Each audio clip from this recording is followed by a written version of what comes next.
vine rope could be useful. The machine was broken.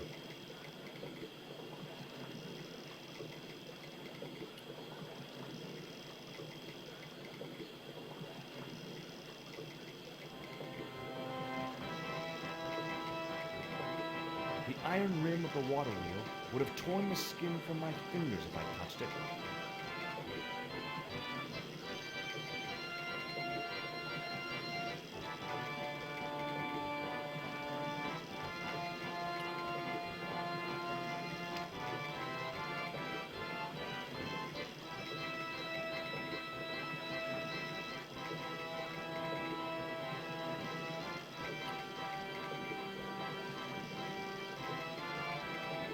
I placed the bank statement over the damp leaves.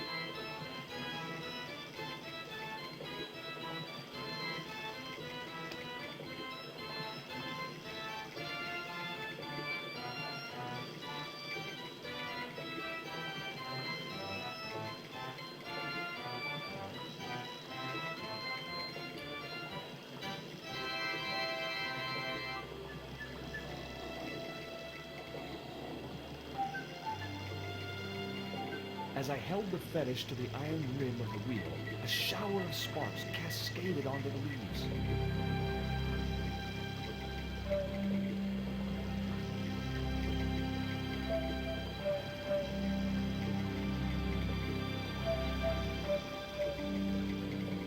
Quick, man, put out that fire. I've got a sick woman up here.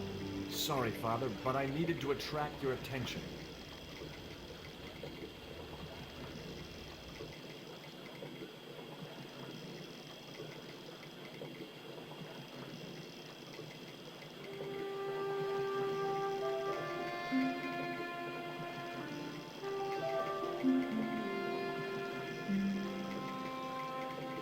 Who are you?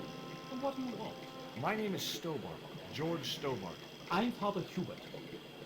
I don't suppose you speak French. Huh? Why do you want to know that? I found a young woman with a fever by the river this morning. The poor girl is close to death, and there's nothing I can do for her but pray. I don't understand her, but I think she's speaking French. Hang on. That must be Nico.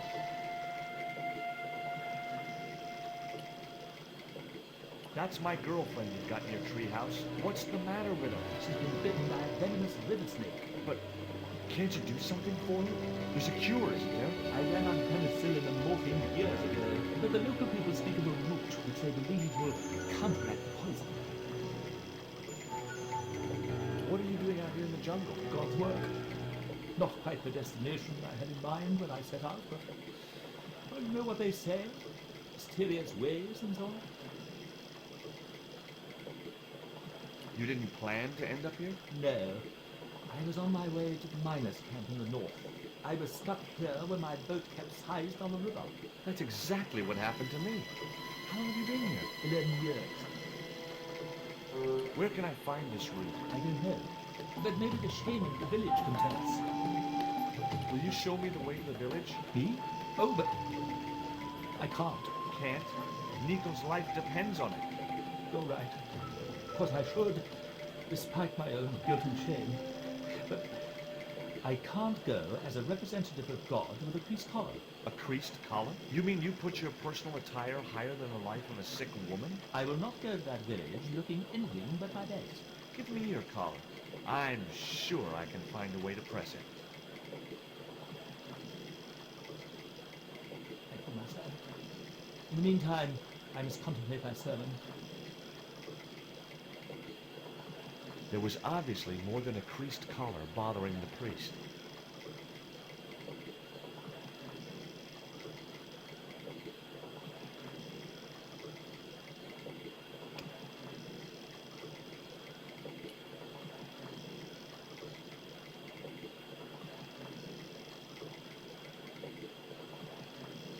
The vine provided a drive belt to connect the two stones.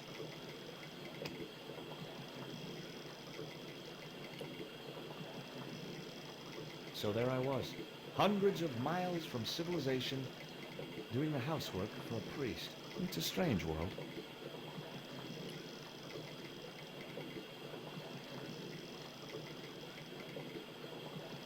It was heavy. I guess that was intentional.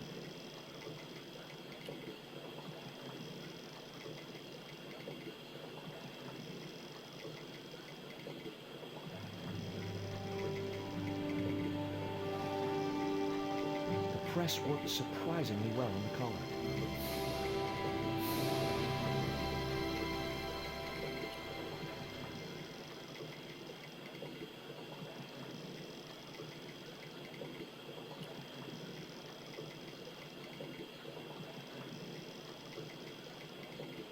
Here's your collar, Father.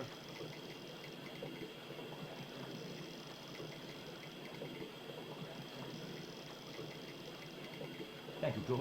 You probably think it a little odd of me to make such a fuss. Oh no. If I'd been living in the jungle for 11 years, I'd be completely screwy too. Screwy? Yes, perhaps I am. Ever since my last visit to that village. Do you want to tell me what happened at the village? I forgot my vows. I let myself be overwhelmed by the beauty of this unspoiled paradise, and in a moment of weakness, animal passion here tempted. You know, you should be writing romantic novels. Did you experience some kind of a physical liaison at the village? Yes, I'm ashamed to admit it, but I found myself doing the monkey dance. I've never heard it called that before. And I didn't want to pry any deeper into Hubert's murky past. Now you've got your collar back, will you take me to the village? I've still not finished my sermon. Look, Father, I still don't know why you're so reluctant to visit that village, and it's none of my business. Whatever the reason, it can't be more important than saving Nico's life. You're right. I must be crazy. I must make haste if we're to reach the village before nightfall.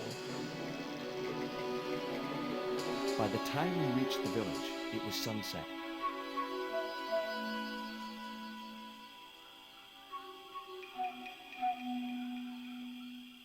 Hello, boys. Glad to see you're still wearing the underpants. What? They're the best Christmas present we ever had, Father. Mine are too tight. Well, we all have our cross to bear. This is George. He has a request to make. I'm afraid I can't stay. Good luck, George.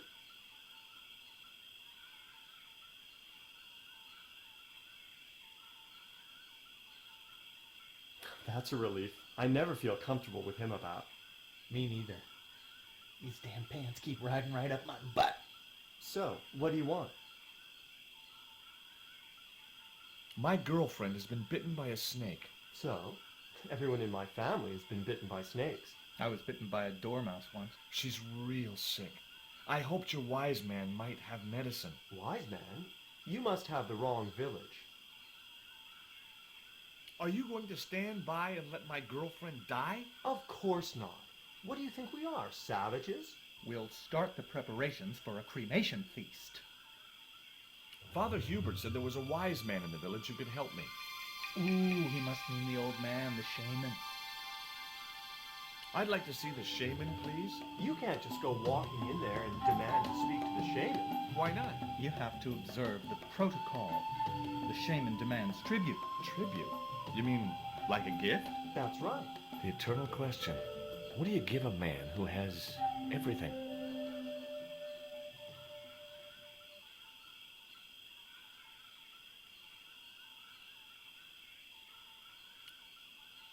Would your wise man have any use for lipstick? Not in that color. Haven't you anything in black? Of course I don't. Give me a clue. What kind of things does your shaman like? Does he have a hobby, a favorite sport? You insult us. The shaman lives on a higher plane. Oh, right. Maybe a book would be more suitable. Or a jigsaw puzzle? Don't you just hate choosing presents for people you don't know?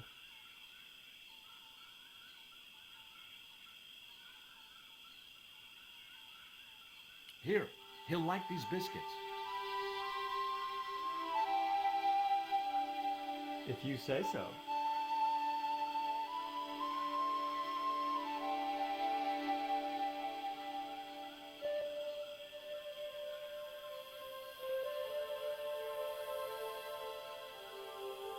He liked the biscuits, especially the black ones. He wants to know if you've any more.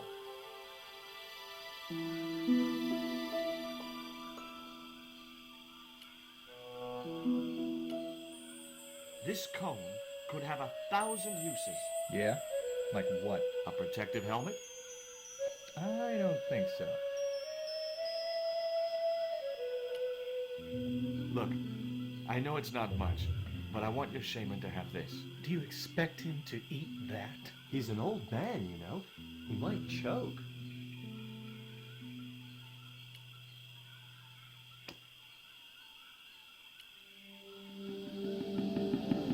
I put the Mayan stone in the empty box.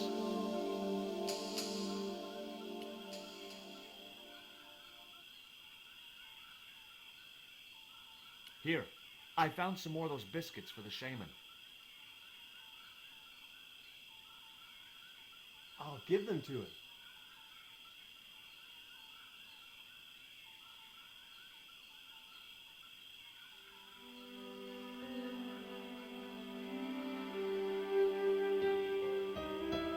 The shaman wants to talk to you. I hoped he would. Well, it's been nice to talk to you guys.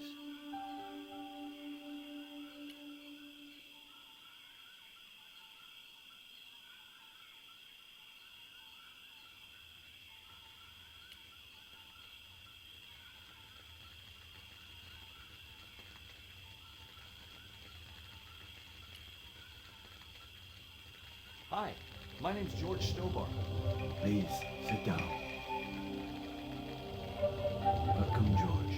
Thanks. It has long been foretold that a white man would bring the coyote stone to his village.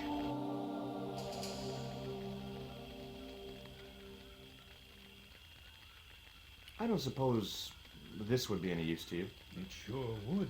This wax on a stick will change our lives. What do you want it for? To decorate our bodies for the monkey dance.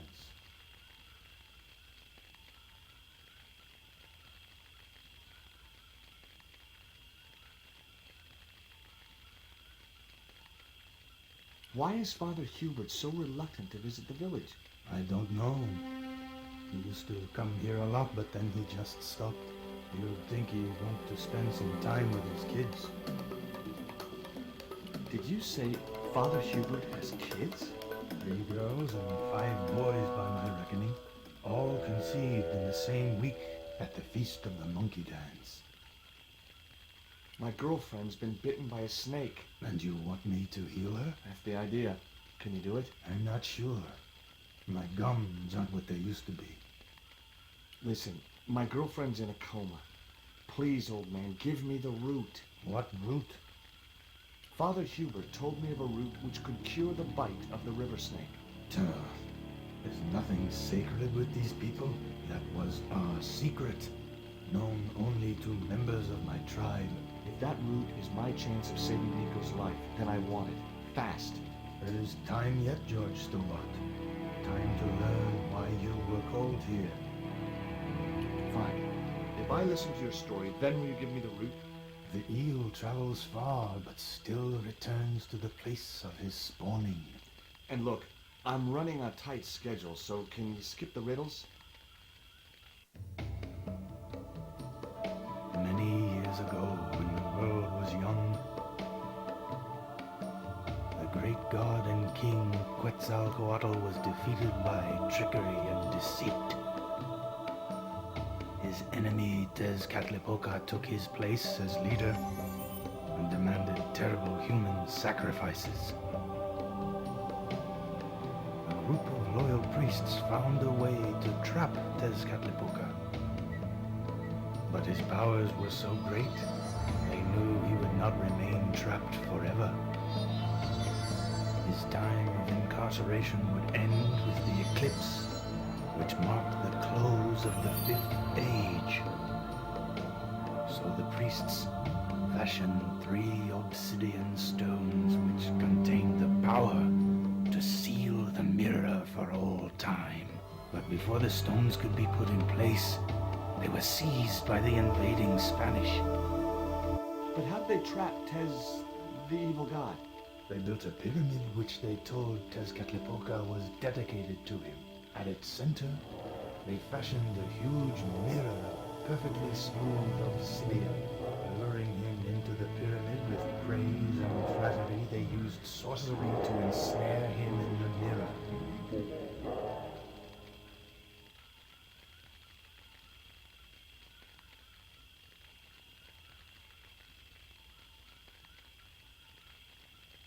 There's an eclipse of the sun due very soon, isn't there? Correct. The eclipse which marks the ending of the Fifth Age will come before the next full moon. Less than 2 weeks. I didn't really believe that Tezcatlipoca would return, but I figured Karzak's plans were in some way connected. What happened to the stones? They were taken by the Spanish to the coastal town that is now called Huaramonte City. Only one stone reached Spain. The other two fell into the hands of buccaneers. The Jaguar stone was captured by an English captain, El Draco. The Eagle stone was taken by a pirate called Ketch. The third stone, the Coyote stone, reached Spain safely. That is the stone in your possession. Tell me more about the Jaguar stone. Many centuries ago, the port of Huaramonte was entered by a ship flying Spanish colors. The captain, the man known as El Draco, sent soldiers ashore. Only when the soldiers arrested the mayor did the people realize that they were English privateers. The mayor was held hostage while the soldiers looted and plundered the city.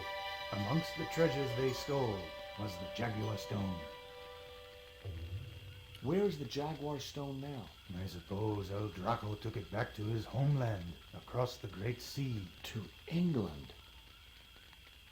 Tell me more about the Eagle stone. The stone was loaded onto a galleon with many valuable artifacts plundered by the Spanish. But shortly after leaving harbor, a terrible squall blew up and damaged the ship. The ship was intercepted by a bloodthirsty pirate, Captain Ketch. Ketch made short work of overpowering the crew, stealing the treasure, and sinking the Spanish ship. Where's the Eagle stone now? Nobody knows for sure. Ketch retired from piracy and bought an island in the Caribbean. What do I do when I find the stones?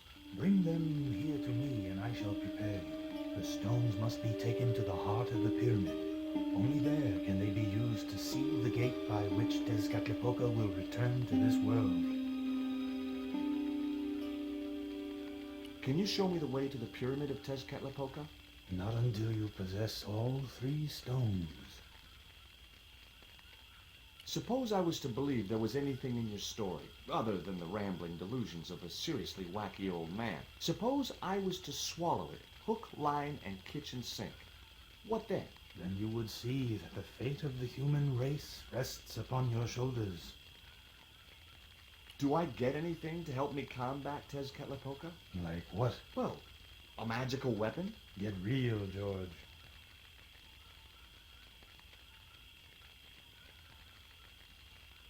Now do I get the root? Here, take it. Make haste if you wish to save the girl's life. The hummingbird sings to me of death to come. Now you're talking in riddles again. Listen, is it okay if I crash here? I've got no chance of finding my way through the jungle in the dark. You're welcome, but you probably won't get much sleep. Tonight's the night of the monkey dance.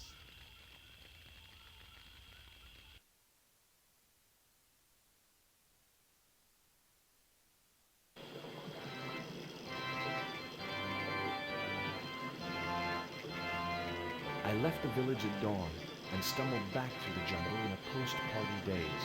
It was just like sneaking back to my parents' house when I was younger, except Oakland didn't have monkeys or parrots.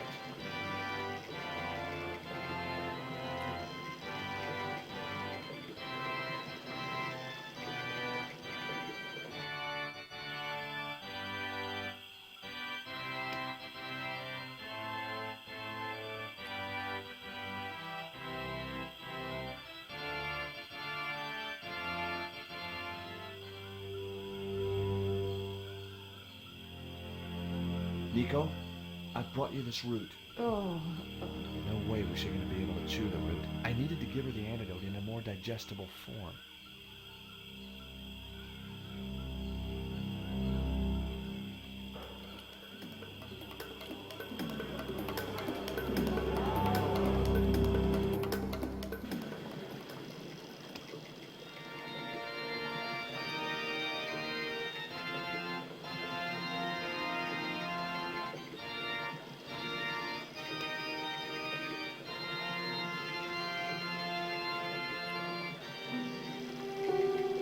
The cone was ideal as a makeshift container.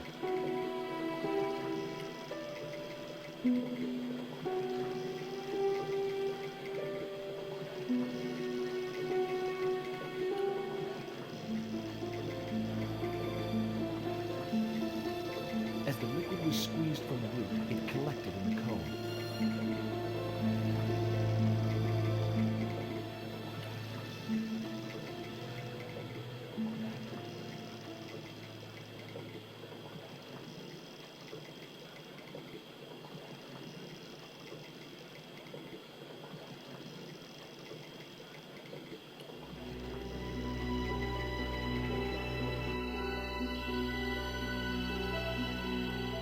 Look, Hubert, the antidote. What are you waiting for? Get it there, quickly.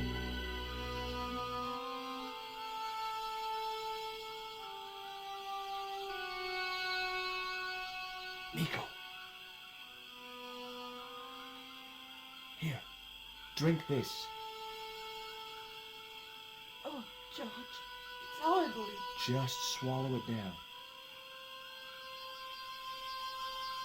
Okay, try and rest now, darling. You'll need all your strength when we go after the other 2 stones. Other stones? What other stones? What have you gotten me into now, George Stobart? The patient is sounding more like her old self already.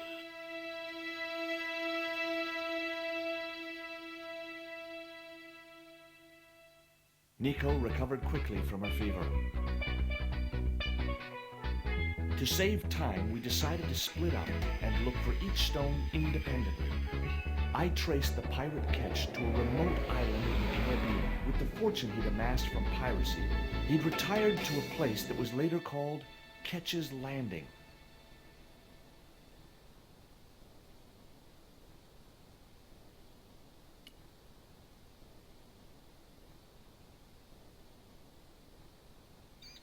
I just had to sneak a look at those plans.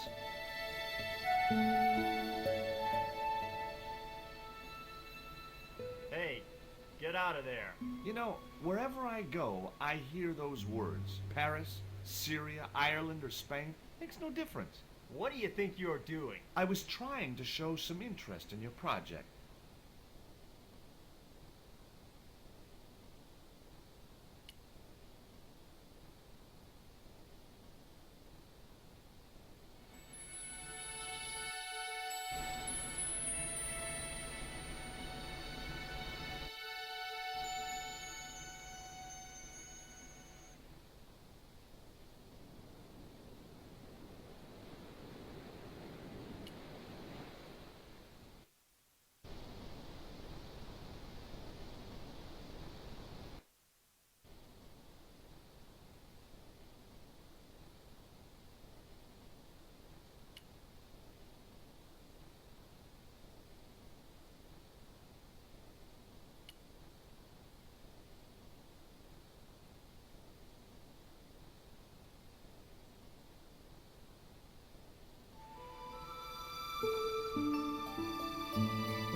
Hi, is this Ketch's Landing?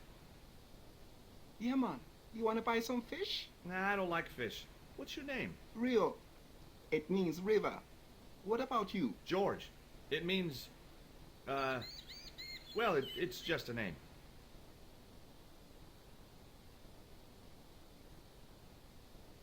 Is it true that Captain Ketch lived around here? That's right. That's his house up on the hill. It's a museum now. Yeah? That's exactly what I need. Thanks, kid. You won't get inside, you know. The old ladies close it down. What do you know about Captain Ketch? Just what everybody knows around here. He was a pirate and get himself hung. No school today? No, sir. What about your education? I can fish, sail, and swim. I've been looking after myself since I was 6, and I'm bilingual. Aren't you a little overqualified for a beach bum? Well, you know, there's a lot of competition. Who are these old ladies you mentioned? Miss Frost and Miss Mina Ketch. How come the old ladies closed the museum? It's Bronson's doing. The guy with the theodolite? He made the plans for redeveloping the museum. They kind of regret it, you know. The man's a crook. Will you help me get those plans? I don't want to go nowhere near that man. He promised to drown me when he found the fish I left in his sleeping bag. Do you know anything about pirate treasure? Man, that's all stories. There's no such thing as a real pirate treasure. Do you know anything about a forthcoming eclipse? No, but that explains why the weather's about to get real bad. Rio, it's a beautiful day. There's no more than a whisker of cloud in the sky. Trust me, man, it's going to get real bad.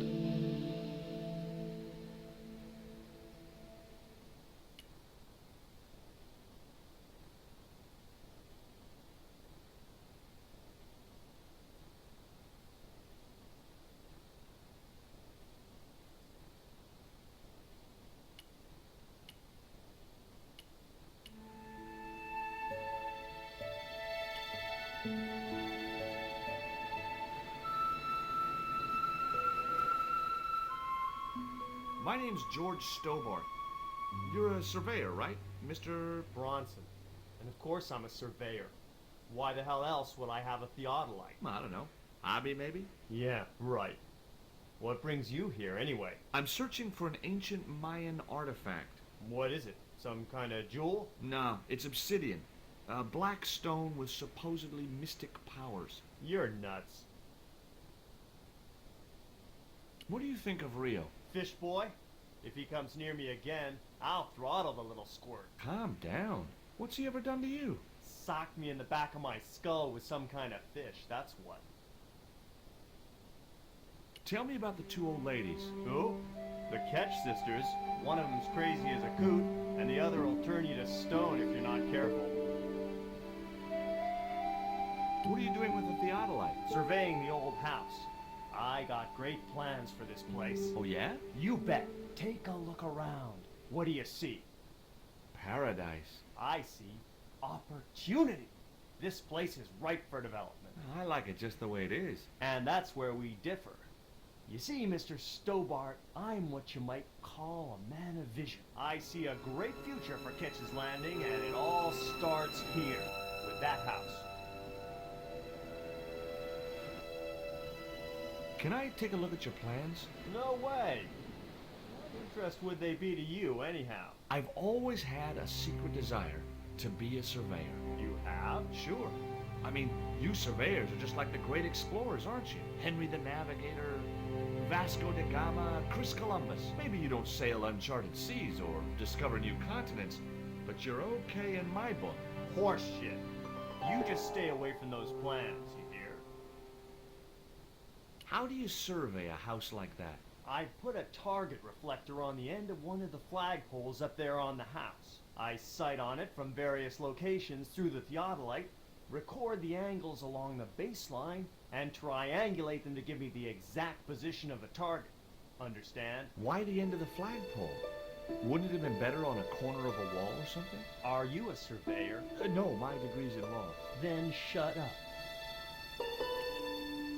This is similar to the stone I'm looking for. What makes you think you'll find it here? Because when the stones were stolen in the 17th century... Hold it! The stones have been lost for 300 years? Approximately.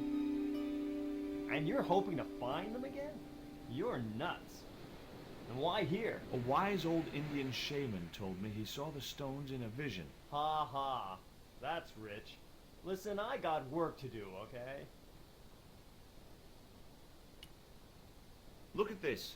An article about a total eclipse of the sun. Oh, yeah? Listen, I don't want to be rude, but it just comes naturally. I really don't care. Catch you later, Bronson.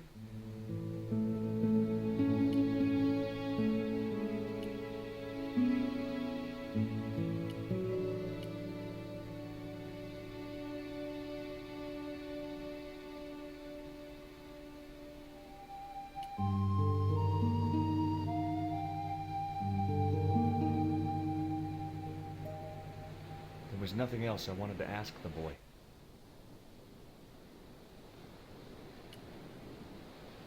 There was nothing else I wanted to ask the boy.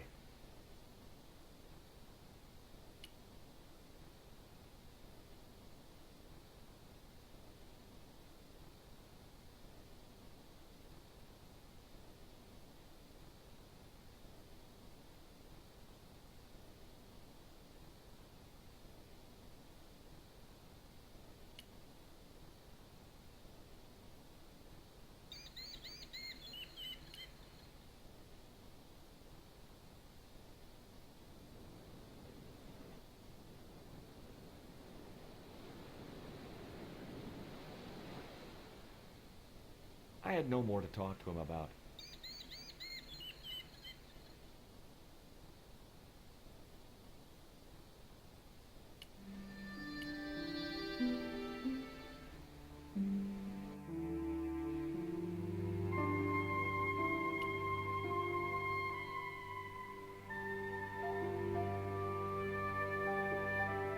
It was locked.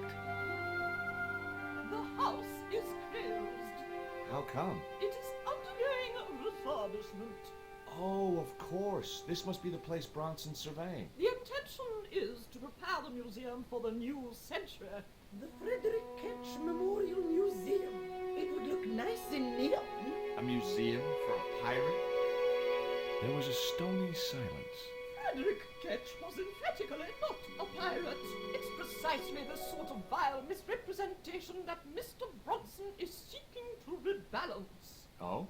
How? Mr. Bronson has kindly agreed to undertake the museum's refurbishment at a very reasonable price. He understands the importance of a sense of history. Funny.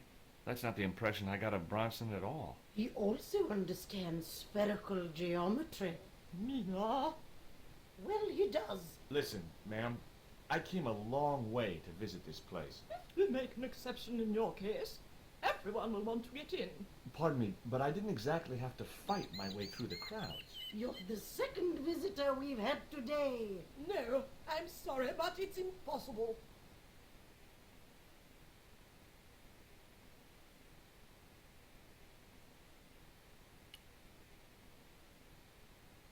Hi, my name's George Stobart.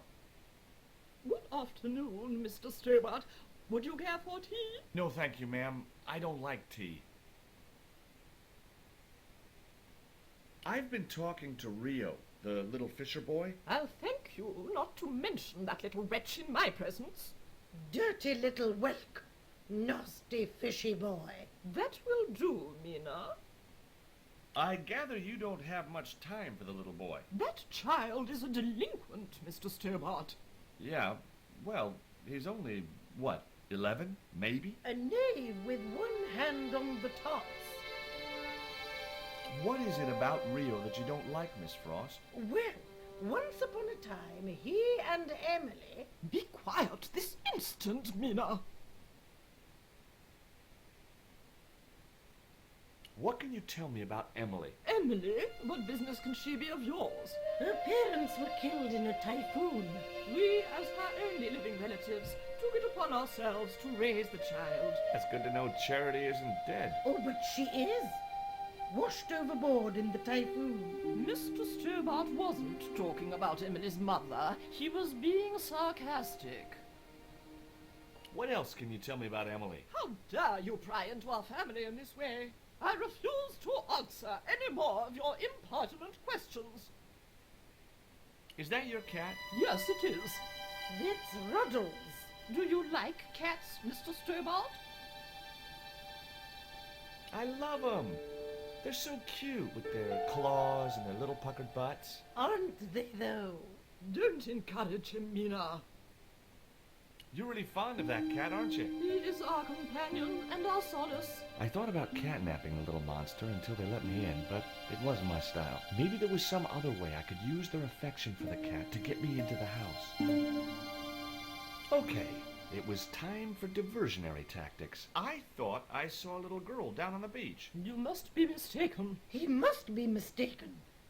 Mustn't he, Frost? I'm sure I'm not. A little girl and that young fisher boy. What? It's not possible. What were they doing? Oh, the kinds of things that all little boys and girls get up to at their age. When I was a little girl, we used to play cows and milkmaids. Woe betide you if you're lying to us, Mr. Stobart. Heaven help you.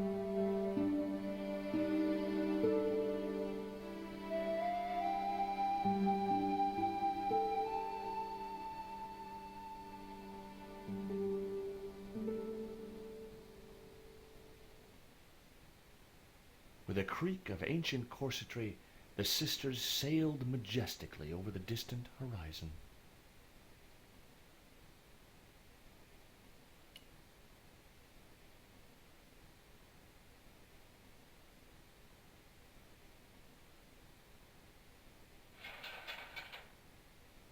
The ladder extended easily.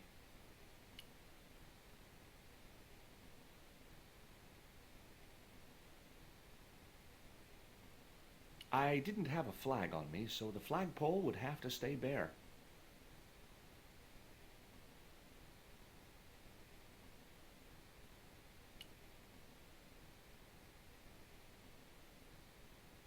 I couldn't reach the flagpole, and a bush stopped me from moving the ladder across.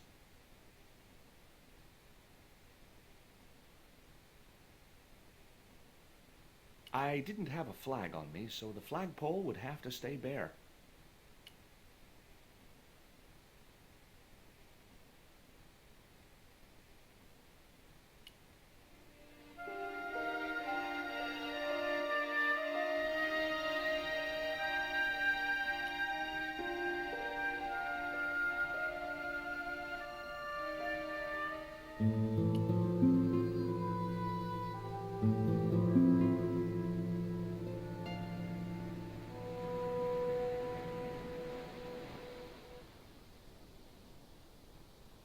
Can you let me have a fish, kid? I thought you say you don't like fish. It's not for me. It's a present.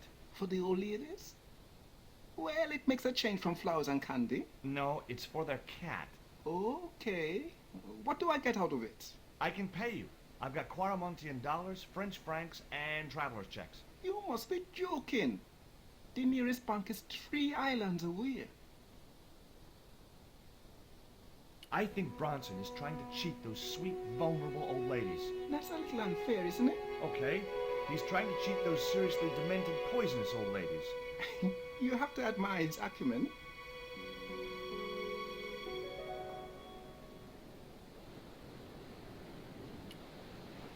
Will you give me a fish if I give you these, Rio, are these ugly, tasteless nylon panties worth a fish? No, man. Tell me about your friend Emily. Why are you so interested in Emily Ketch? Emily Ketch? A descendant of Captain Ketch, the pirate? Yeah. What, doesn't bother you? Why should it? We don't responsible for our ancestors. How come the old ladies closed the museum? It's Branson's doing. Him have the plans for redeveloping the museum. Oh, I know all about Mr. Branson's plans. Is this worm worth a fish? Could be good bait. How did it die? I think it drowned in tequila. Just like my Uncle Gabriel. Yeah, I'll have that. Okay, I'll get you a fish. It might take a while though.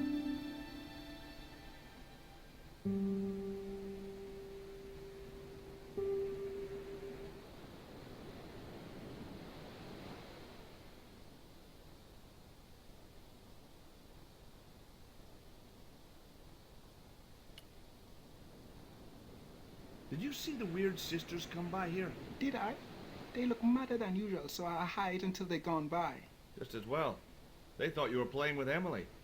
Boy, were they steamed. Emily, you're madder than them. There was nothing else I wanted to ask the boy.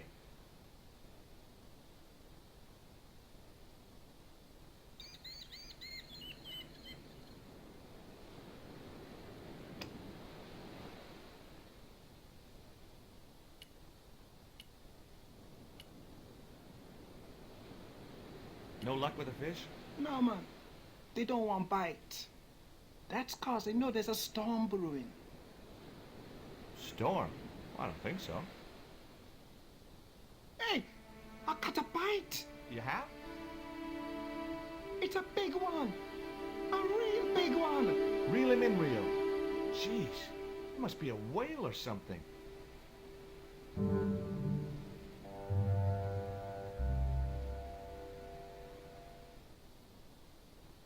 Rustiest whale I ever seen. I still need a fish, Rio. Okay, make me try again. Maybe you better change your bait. The only serviceable part of the bicycle's wreck was a rubber inner tube. You just never know when you're going to need stuff like that.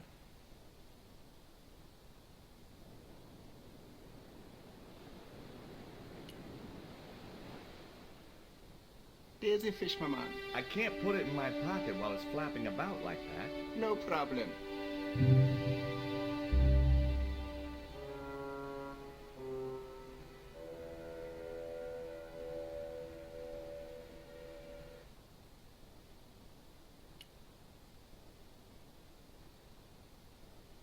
What can I do with an old inner tube? I know what I do.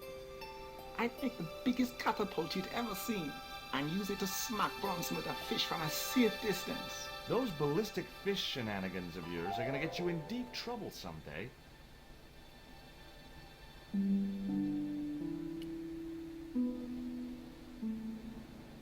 There was nothing else I wanted to ask the boy.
Did you see the sisters go by? Yeah, they wanted to string that Fisher brat up. Of course, I told them where to find him. A fink as well as a creep. Nice. But he'd managed to vanish somehow. What do you think of my fish? Where'd you get that? Out of the ocean. It must live there, I guess. Smart ass. Why are you carrying a dead fish? It's dead? Oh. Catch you later, Bronson.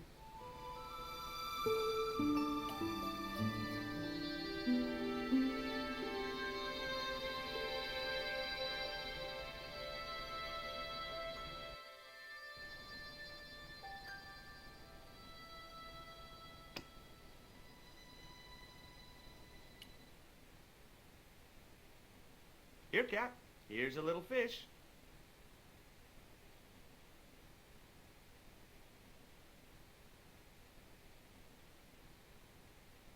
The little monster ate the fish, but never strayed far from the ball.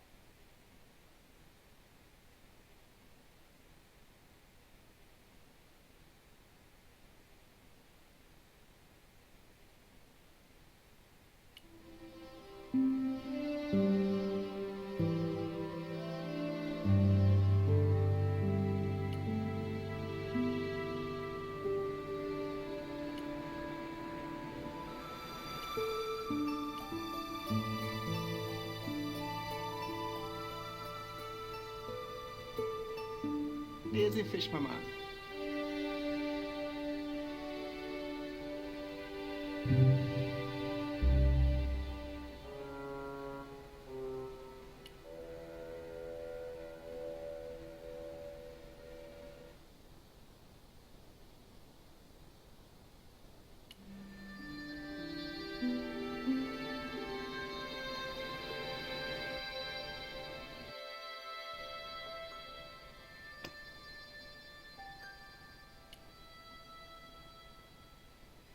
Here's another little fish.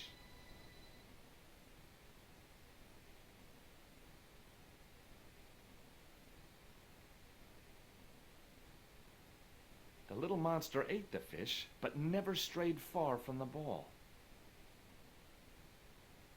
Hi, Puss. Want to play? Hey, cat. Watch where you're putting those claws.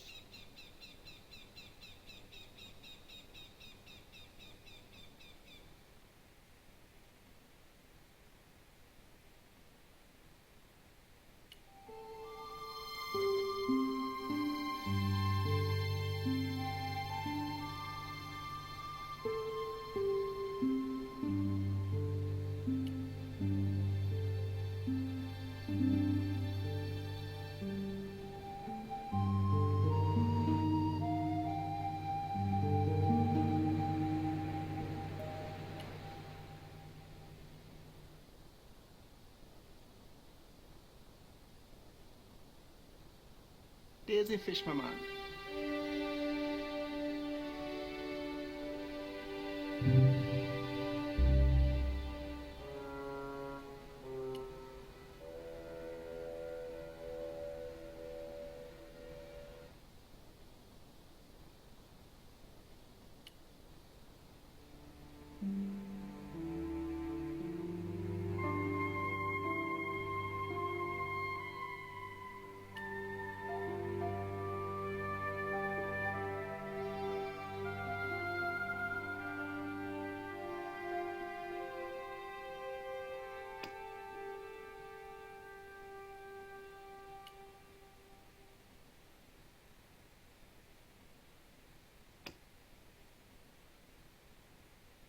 I'd have to do that from the ground.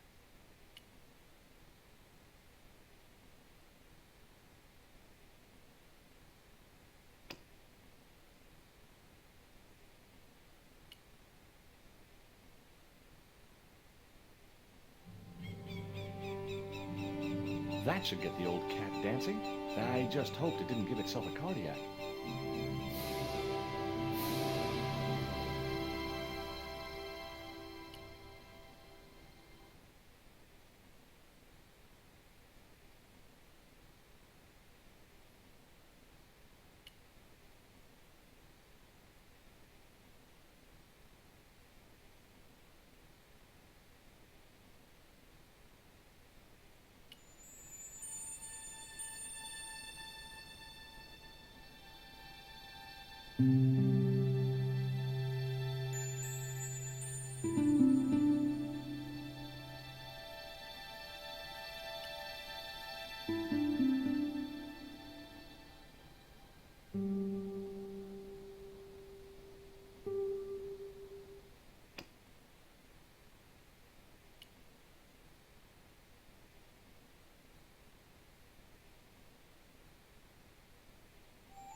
I put the ball in the catapult.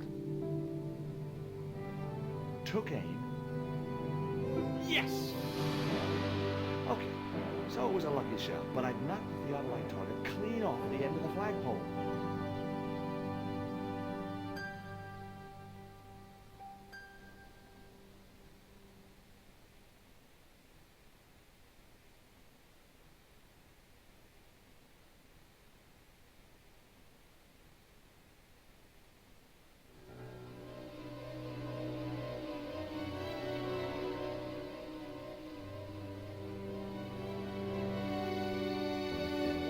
Hell's going on here? Hi, Bronson.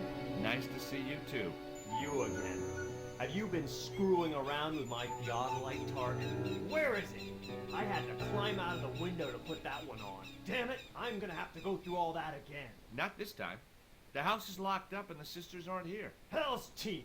I'll have to put the spare target on the other flagpole. A whole morning's work wasted. I'm gonna fix all this and then I'm gonna fix you, you hear? Yeah? Fine. I'll be waiting.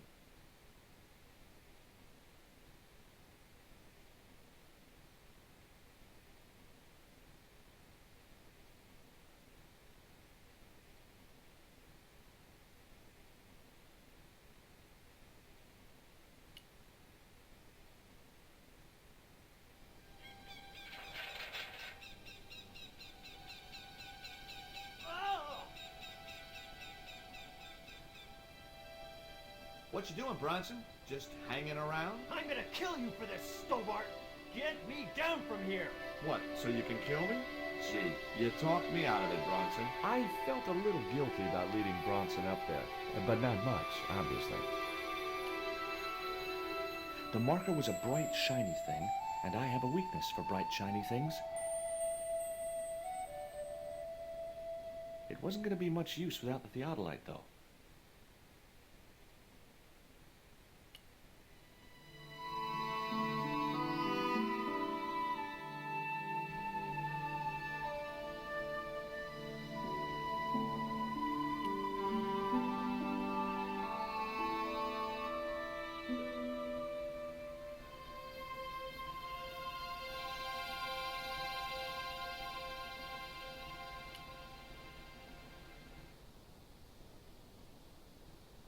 With Bronson out of the way, I could finally get a clear look at the plans. Engineers' drawings didn't mean much to me, but one thing was clear.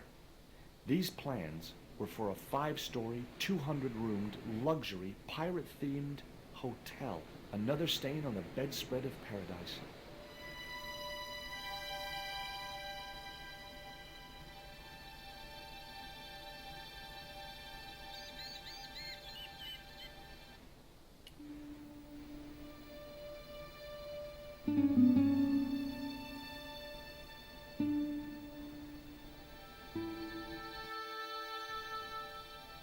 Yuma, why is Mr. Bronson hanging from that flagpole? He climbed up there of his own accord. Then help him, you stupid man! Quickly, before he falls!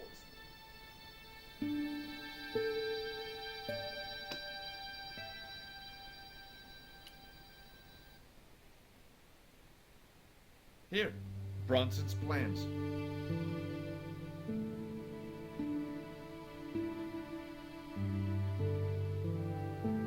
This means nothing to me. She's not wearing her reading glasses. Ah, wait! Yes, I see now. I see it all too clearly. That man is planning to build a huge hotel. Bronson is a confidence trickster. Mina, we have been duped. I'm glad we didn't sign his contract. Oh, I hate tricksters, especially confident ones. Come, Mina.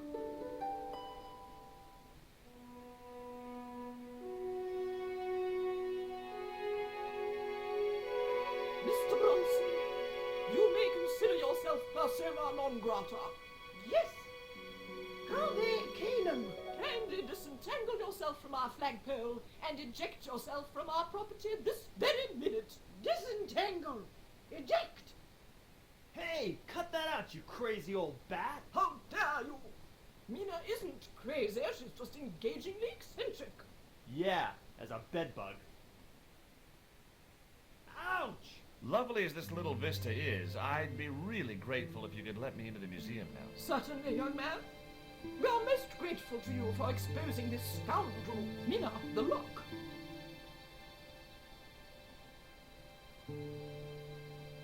Thanks, ladies. Stobart, be a pal. Get these harpies off me. Ooh!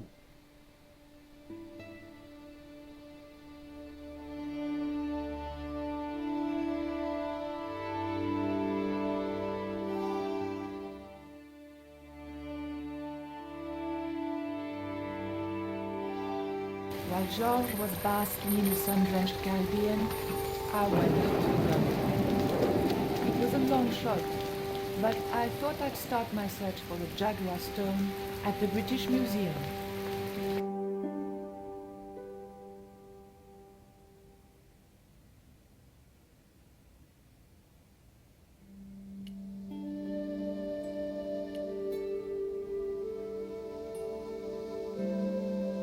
It was a stone identical in size and style to the Coyote stone. However, this stone bore the image of a jaguar.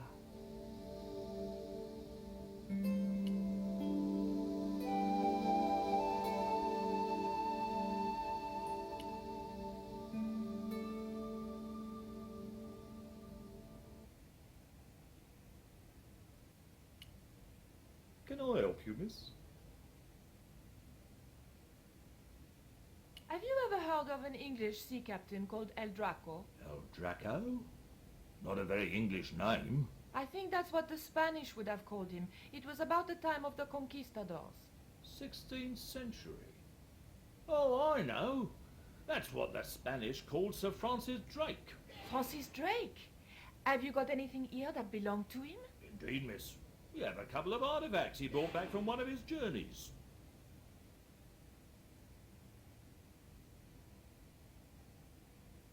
What can you tell me about that stone with a jaguar on it? The so-called Jaguar Stone was brought back from the Americas by Sir Francis Drake and presented, along with the more famous scrying mirror, to John Dee. What's this scrying mirror? It's a little square of polished obsidian. Mine it is. And what does it do? Well, it's a bit like a crystal ball, except flat and black. And you can't see anything in it. Old man D had a sidekick who reckoned he could speak to the angels through it. I think he was taking D for a ride himself. The old loony didn't like the stone, though. Reckoned it was tainted by the devil. Come along, miss. I'll show you the mirror.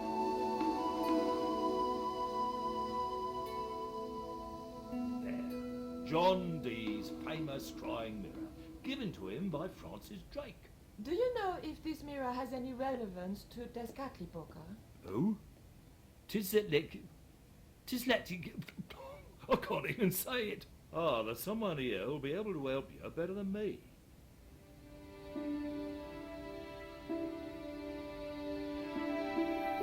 This young lady has some questions to ask, Professor. I think she's from France. Professor Roubillier? Yeah? What? You two know each other, do you? Excuse me, the telephone.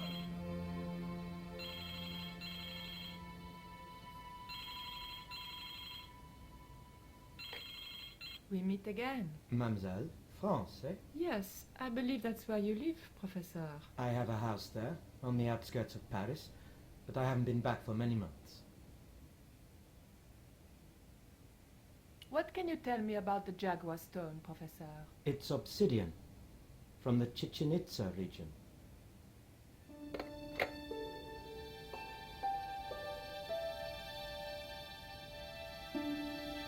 Professor Roubillier, your taxi's here. If you'll excuse me, I have some urgent business to attend to at the docks.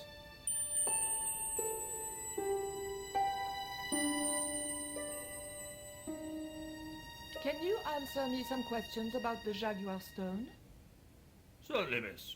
If you just step this way.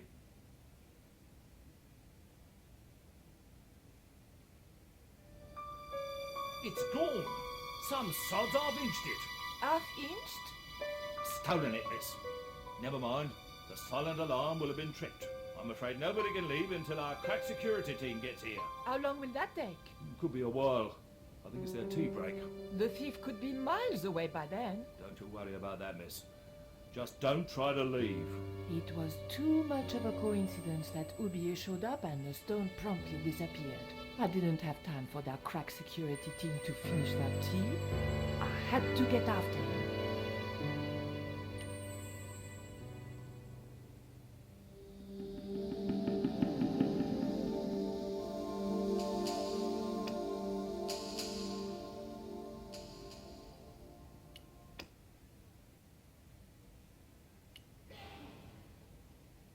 What was it you wanted? Look at this. The thief left this key in the cabinet. Oh dear. Oh dear, oh dear, oh dear. That makes the theft an inside job, right? Oh dear. In other words, the thief was Professor Roubillier. Well, let's leave that for the police to decide, shall we? I better phone them right away.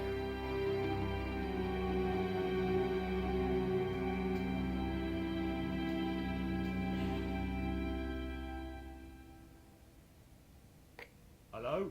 I knew I had nothing to worry about if the police were called. Yes, I'll hold. But I had to catch up with Roubillier, and fast.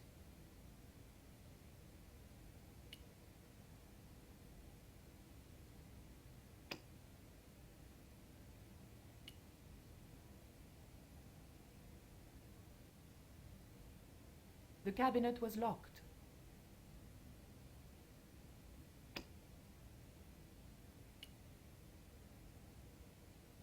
The key unlocked the case.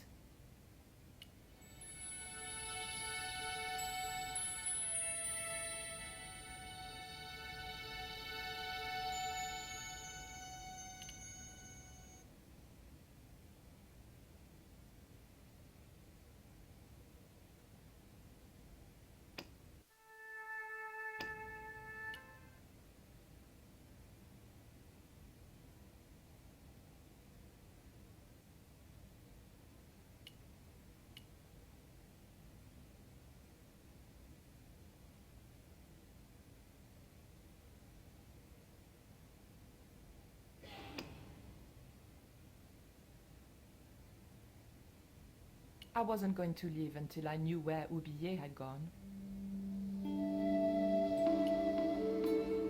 The doors were securely locked. The dagger might leave or open the doors, but I wasn't going anywhere until I knew where Oublié had gone.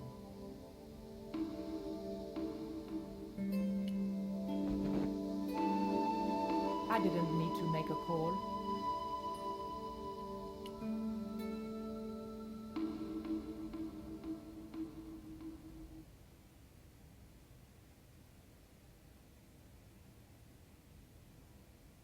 You'll have to be quick, miss. I'm on the phone. Don't you think it's suspicious that Oublié has urgent business at the docks? Not in the slightest, young lady. He's gone to oversee the unloading of cargo. An exhibition of Mayan sculpture on loan from Mexico City. What's the name of the ship? The Xibalba Princess.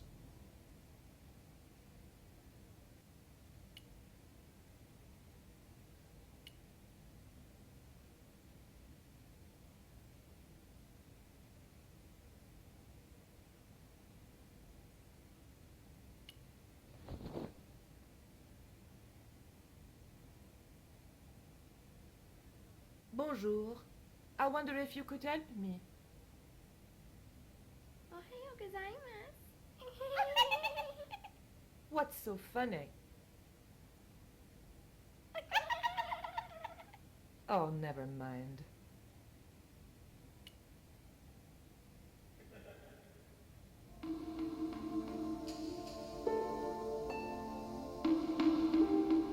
The doors were securely locked.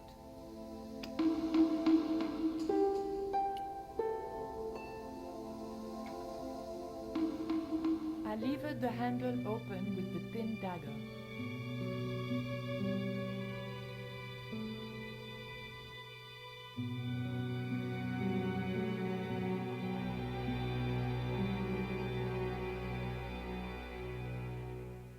The room had been decorated to resemble the interior of a sailing ship. It was disturbingly effective.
Captain Frederick Ketch, 1570. Around his neck was a cross. Maybe he was a part-time pirate. The portrait might have made a nice souvenir, but it was too large to carry.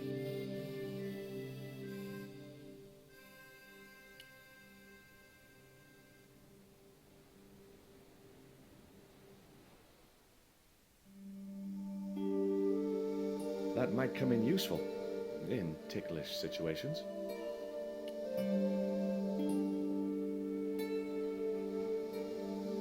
Okay, I've had my hands on an historical document. Now what?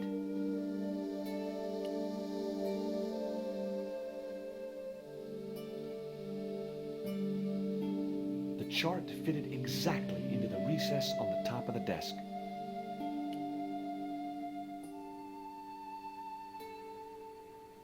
Holding that lantern, I felt kinda biblical.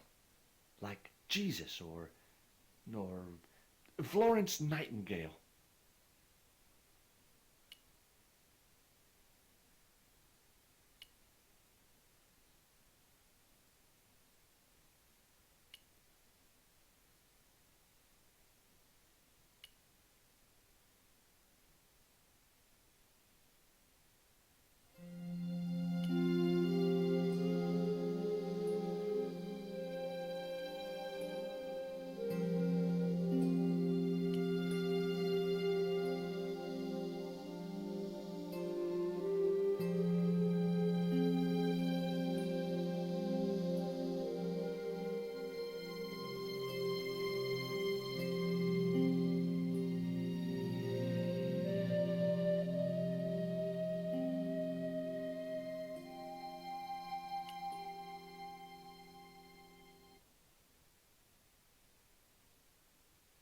That looked like that's where it was supposed to be, so I left it there.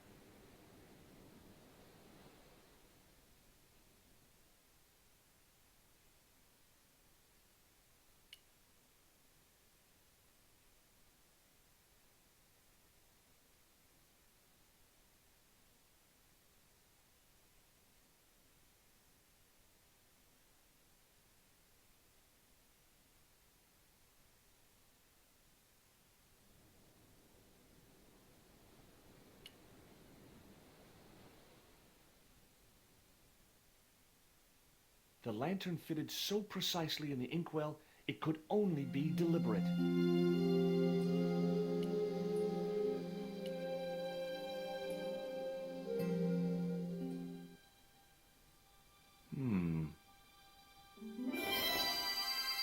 Surprise!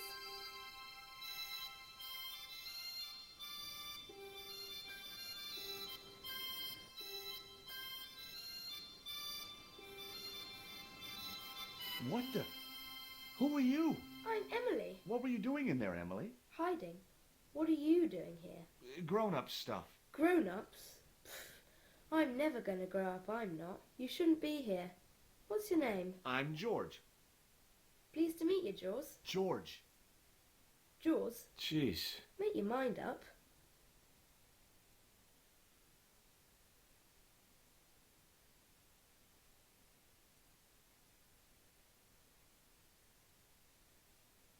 What can you tell me about Captain Ketch? That's him on the wall, in the picture. Yeah, I know.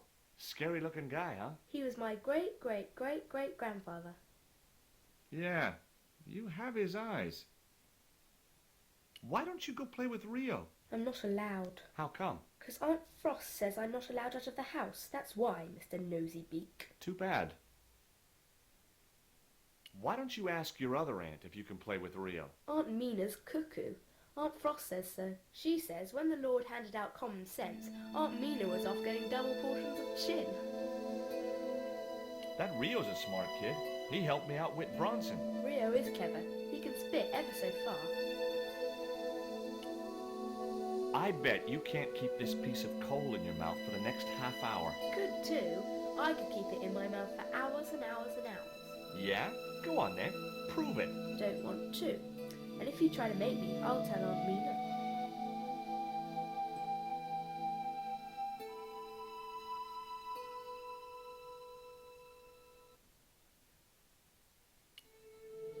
Look, an ancient Mayan stone. Is that a magic stone? Well, I don't know about that. No.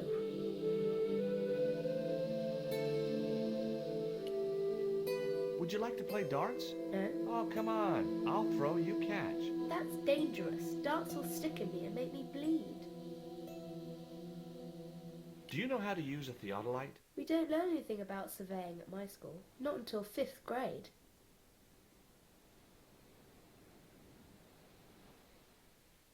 That cross you're wearing, Emily, It's my lucky Jesus cross. it's just like the one Captain Ketch wore. Uh-huh. Can I borrow it? Uh-uh. What would you trade for that cross, Emily? A puppy. Well, I don't happen to have a puppy in my pocket right now. Can you think of anything else you'd trade? Don't know.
What do you give to a small, irritating girl who asks about everything?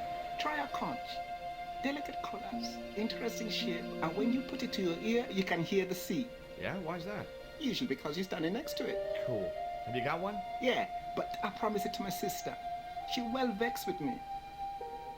Why is your sister mad with you? Well, last night when I got home with our supper, she went wild. Rio, she said, how come all you ever catch is puffer fish? A sicker puffer fish. What I want is tiger fish. So don't bother come back home till you catch one, boy. I don't see how I'm gonna catch no tiger fish. All I have is a fishing pole and a worm. What do you need to catch a tiger fish? One of them real fancy flies like the rich fishermen use. Any use for a quill? What's a quill? It's what people used to write with in Captain Ketch's days. No, man. I'd sooner be fishing.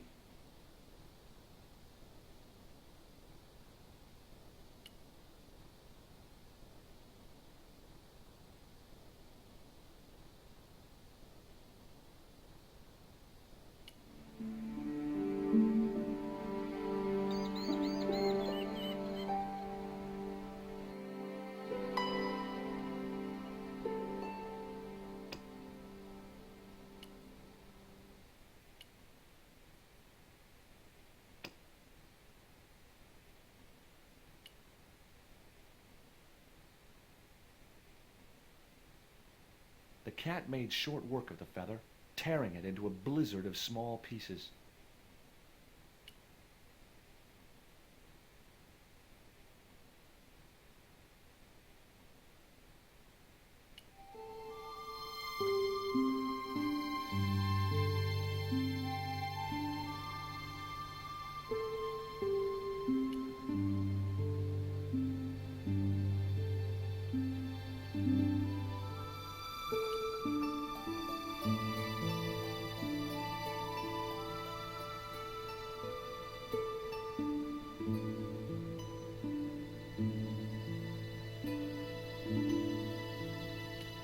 This is just what you need to make a fly. Thanks. Let's hope them tiger fish hungry. A deal's a deal. Here's a conch.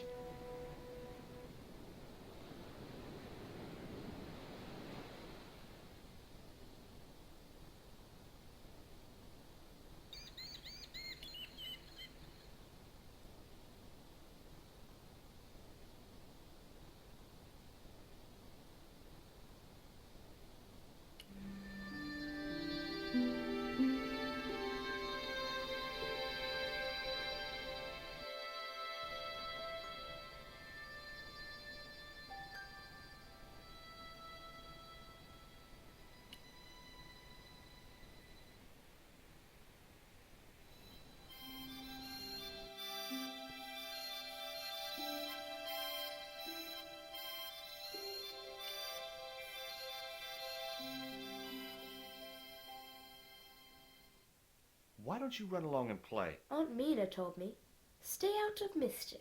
Well, that doesn't mean you have to stay indoors, does it? On a beautiful day like today? There's a storm coming. Oh, nuts. You don't know that. I do so.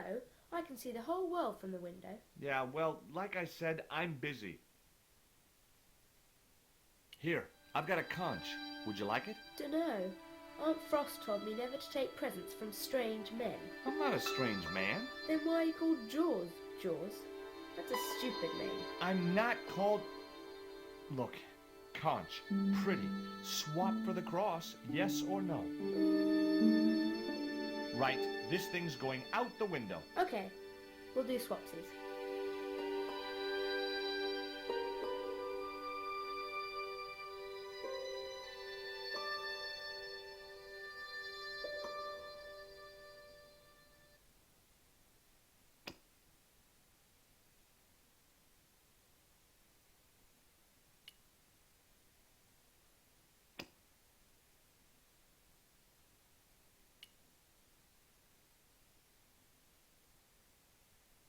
Ketch's cross slipped snugly into the penholder. What you doing, Jaws? I've put your cross in this little hole in the desk. Why? Impulse mainly, with a dash of irrational intuition. Silly. Only women have intuition. The lantern cast a strong light over the desktop. The light cast a shadow of the cross. And the shadow fell precisely over a small, unnamed island shaped like a skull.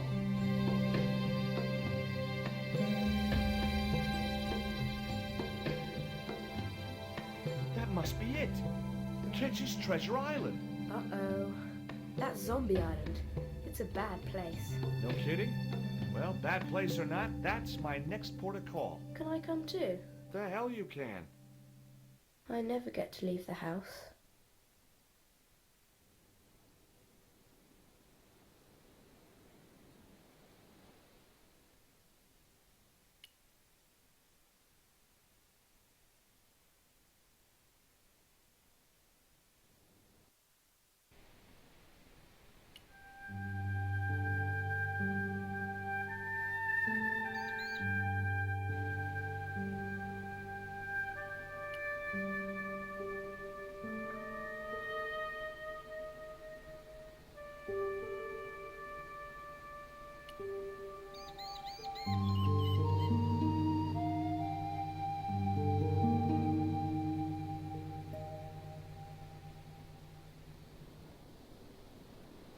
Would you take me to, Zombie Island? In this weather?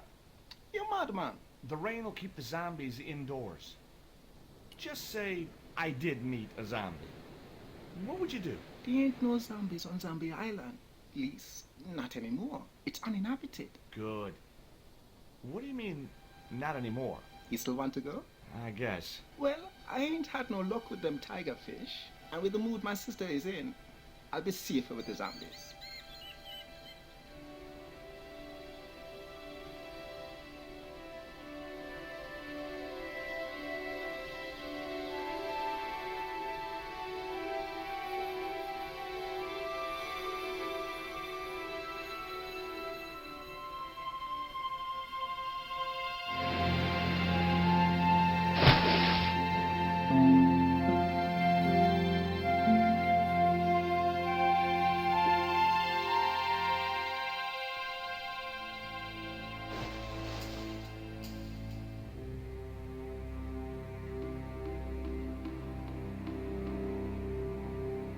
So, this was Zombie Island. Somehow I'd been expecting something more sinister. Come on, Rio. Let's find that treasure. No, thanks. I'm staying right here. Oh, come on. You said yourself there's no zombies left. Yeah, but that was while there was a big pile of seawater between me and this place. All me have now is this little bit between the boat and the shore, and I'm hanging on to it.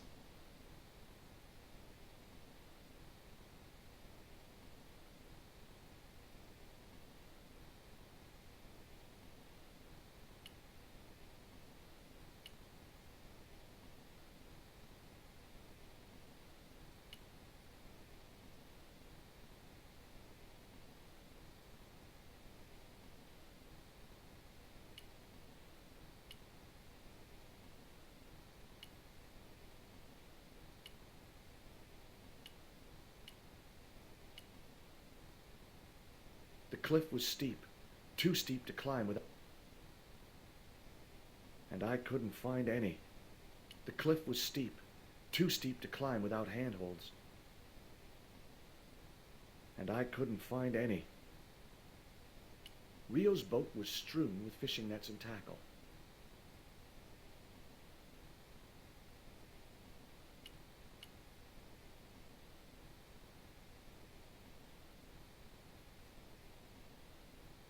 That Emily sure asks a lot of questions. Rest it, man. This whole Emily business just isn't funny. Look, we're obviously at cross purposes here. I'm talking about Emily Ketch. Yeah, and so am I. He was my friend. Her aunts hated it, but we did move together, you know. He used to be real keen at hide and seek. It could take hours to find her.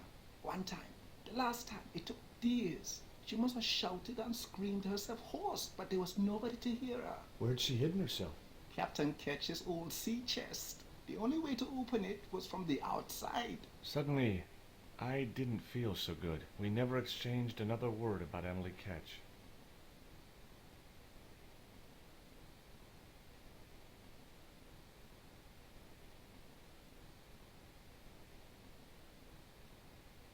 It was the boat that Rio had brought me in.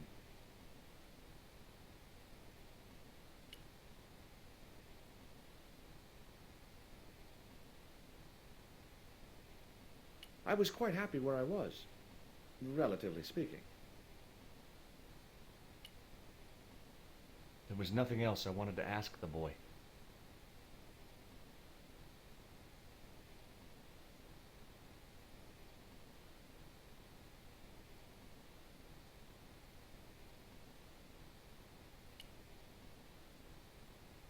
The cliff stopped me getting off the beach. It was the boat that Rio had brought me in. It was Rio waiting patiently in his fishing boat. I was quite happy where I was, relatively speaking.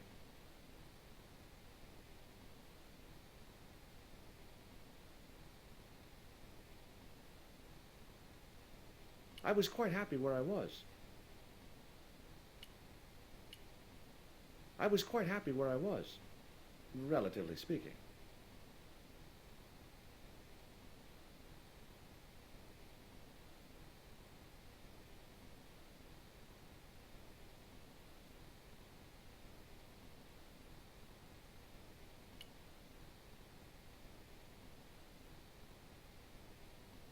It was too high.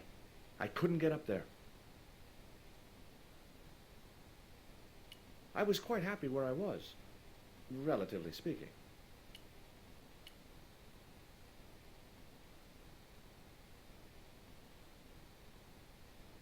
Could I borrow your net? Yeah, man, no problem.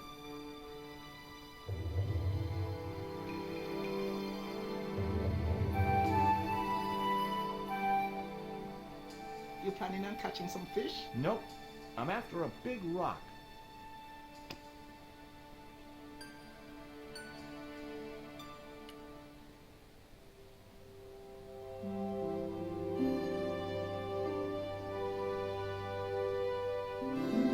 Well, here I go.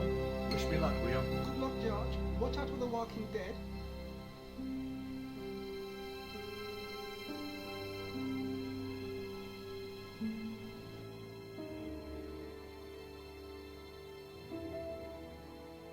I stumbled down dark stairwells for what seemed like forever, until suddenly I found myself, wow, in an abandoned London Underground station. This place must have been closed down decades ago.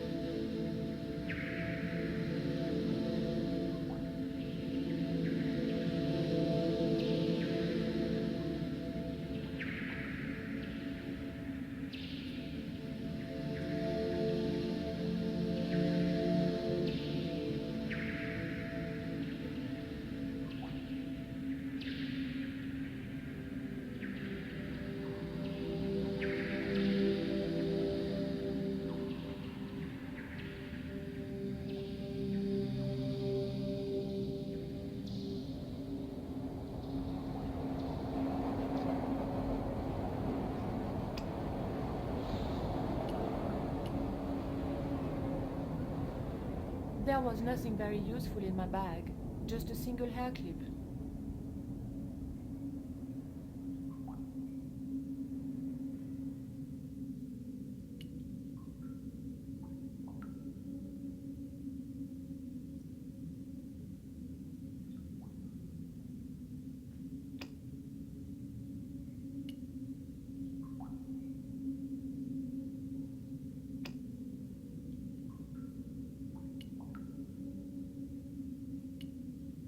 The machine needed to be fed a coin before it would operate.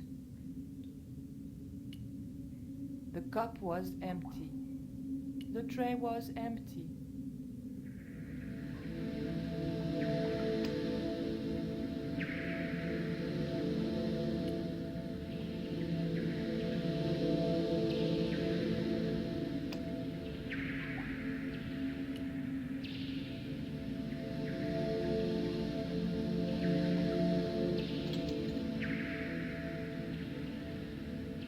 I pushed the hair clip into the slot and whatever was stuck there disappeared into the machine.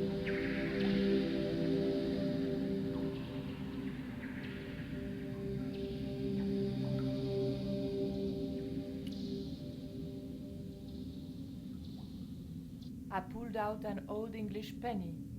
The tray was empty.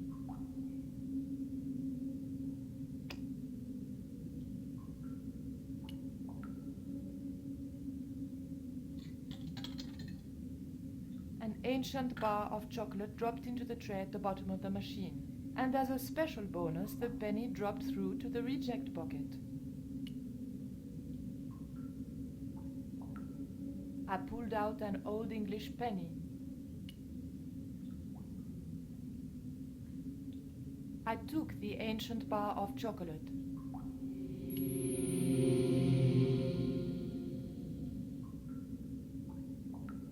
The machine wasn't about to weigh me for nothing.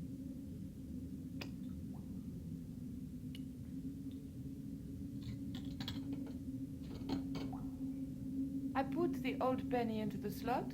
The needle twitched rustily and the machine spat out a card.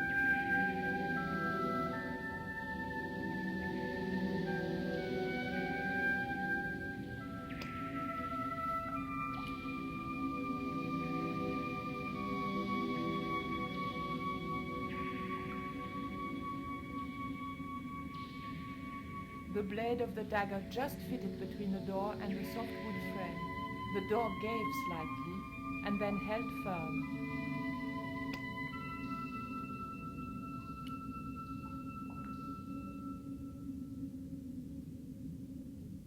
I remembered my student days when I regularly forgot my house keys. A wiggle with the thick card between the frame and the lock, and the latch lifted.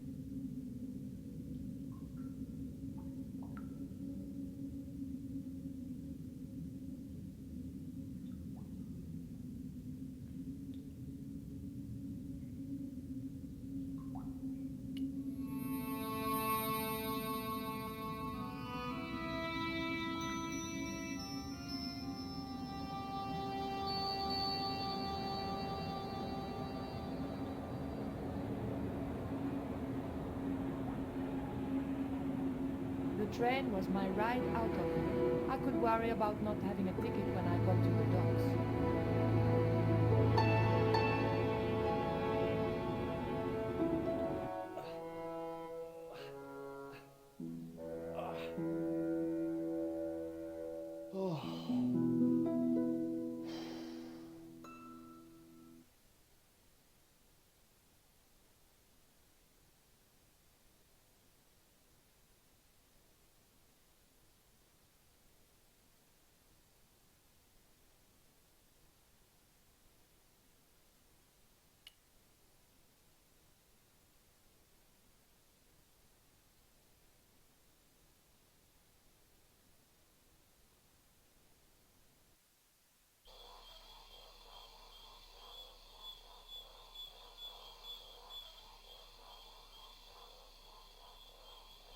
Nothing, I mean nothing, would possess me to step into that swamp.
end of the reed had been neatly bitten off.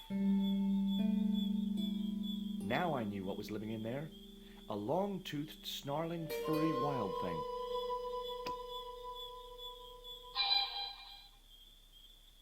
Ah! Stay cool, Stobart. It was only a bird.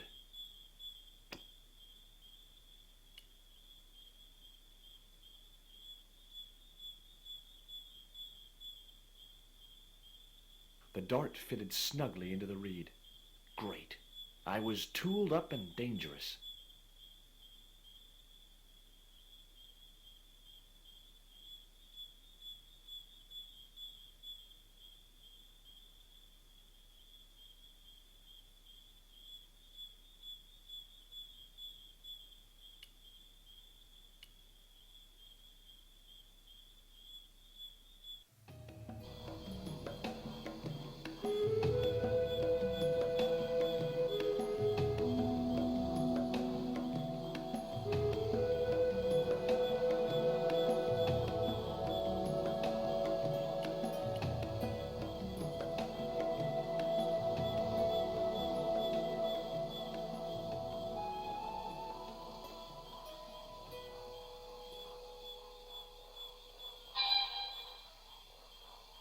Ah!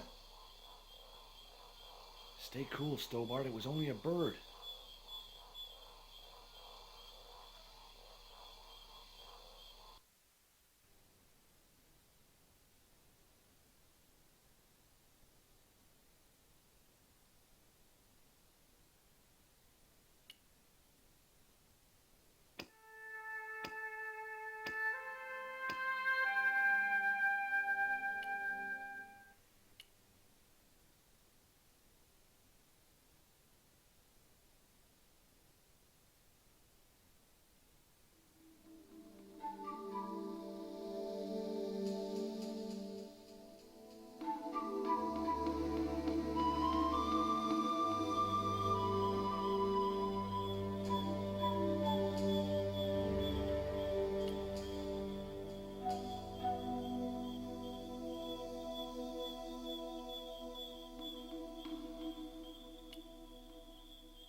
The boar's expression said, "Forget it, Stobart."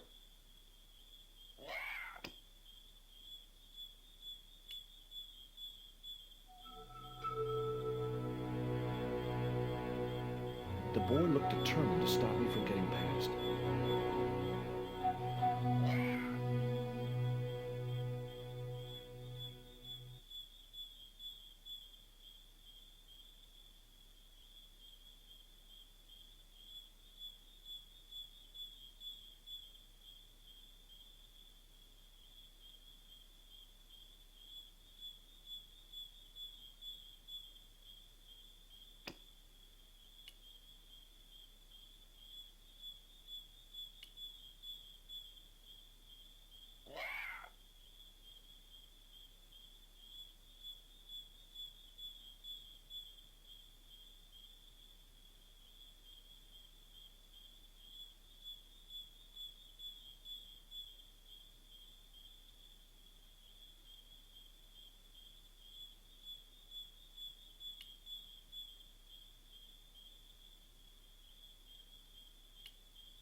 If I jumped, I could just about reach the branch.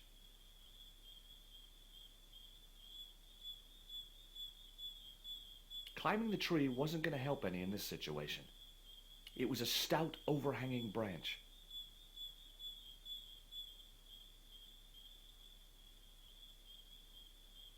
Climbing the tree wasn't going to help any in this situation.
If I jumped, I could just about reach the branch.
The creeper just came away from the rock as I pulled it.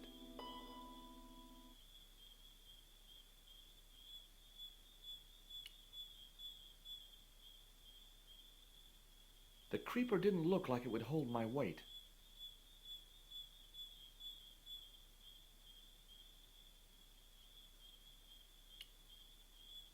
It was a needle of rock in the middle of the clearing.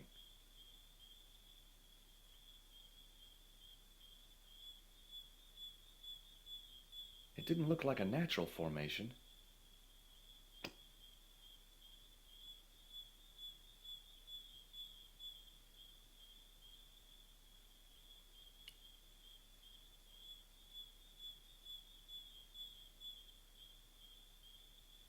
The marker wasn't going to stay attached to anything as thick as the creeper.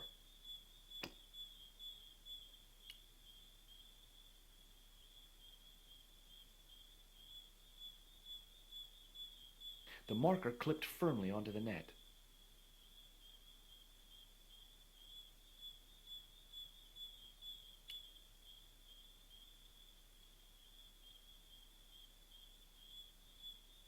Great. I'd created some sort of creeper marker fishing net assembly. Sometimes I terrify myself with my creative genius.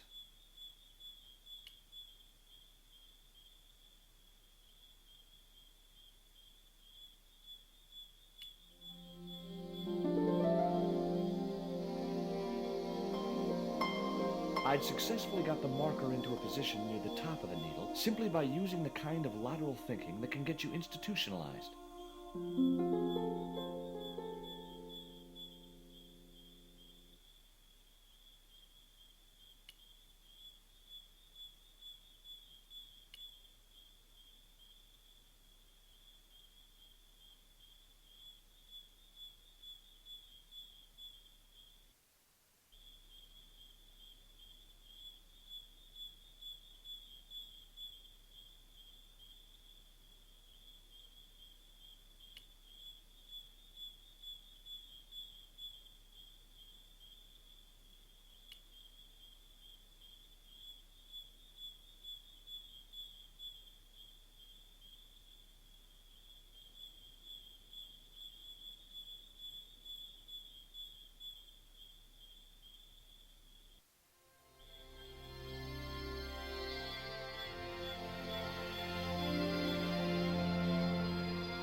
The hill I was on had reminded me of a camel's hump as I'd climbed up it. Now I had to see what I could see.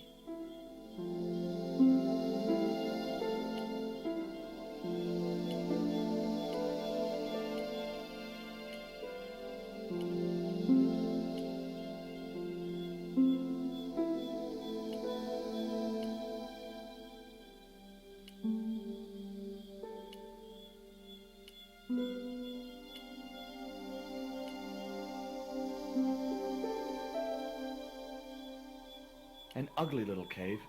Didn't look like the sort of place you'd want to leave treasure. There was an enormous cave. Every tourist for the last 3 centuries must have been in that one.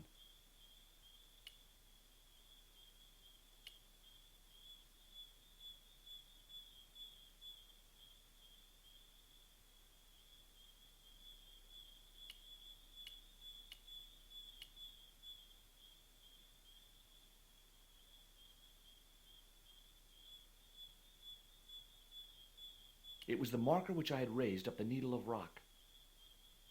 I could see the marker I had fastened on the rock down in the forest, and right in line with it, that had to be where Ketch had hidden his treasure.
Initials carved into the stone read F.K. Frederick Ketch had been here.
tactical advantage of hiding in there.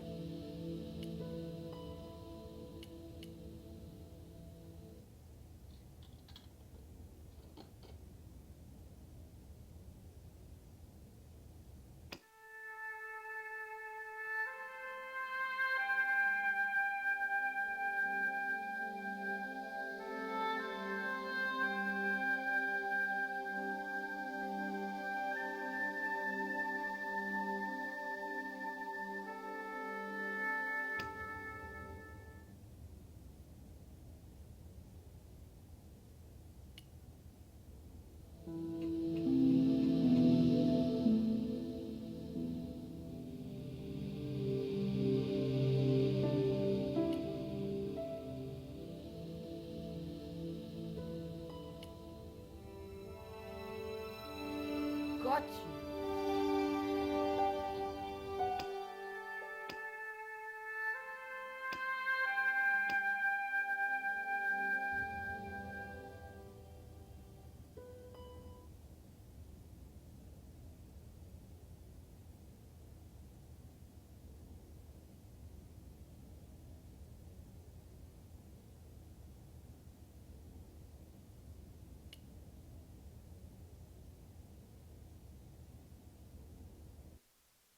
But the Collard woman was there. They'll know it was me. But you have the stone. The right stone, you're sure? Yes, of course, it's the Jaguar stone. No possible mistake. Here it is. Garzak, please. The police will be looking for me soon. You're going to get me out of the country, aren't you? Stop your whining, Uvier. Do you have any idea what this stone symbolizes? I thought you just wanted it to frighten the natives. Fool. I intend to cast this stone into the sea. But why? It's unique. Exactly. With it gone, the Mayan priest's plan to destroy Tezcatlipoca cannot succeed. I can assure you that Tezcatlipoca is a mythical figure. Such a small mind you live in. Tezcatlipoca is real. I have seen him in my dreams. We have spoken of his plans for this world. We have spoken of your part in these plans. My part? He told me you would be useful. He told me how to crush your spirit by turning you to drugs. My wife died. You know that full well. She was my world, my everything. And now, you are no longer useful. She called out your name as she died, you know. What? What are you saying? And then they thought you'd done it. It all worked perfectly. You? It was you? You bastard! You monster! For the love of God, Kazakh! Which one?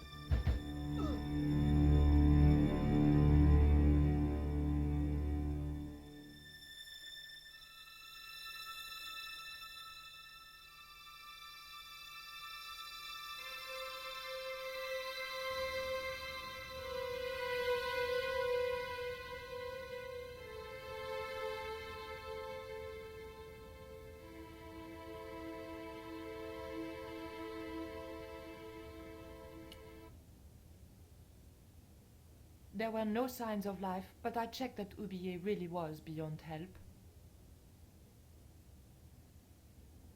We were going to need the stone to thwart Karzak.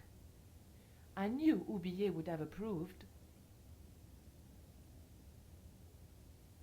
It was the Jaguar stone, all right.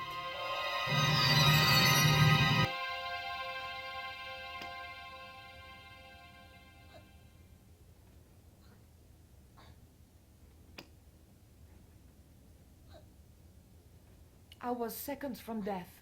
I had to stop him somehow.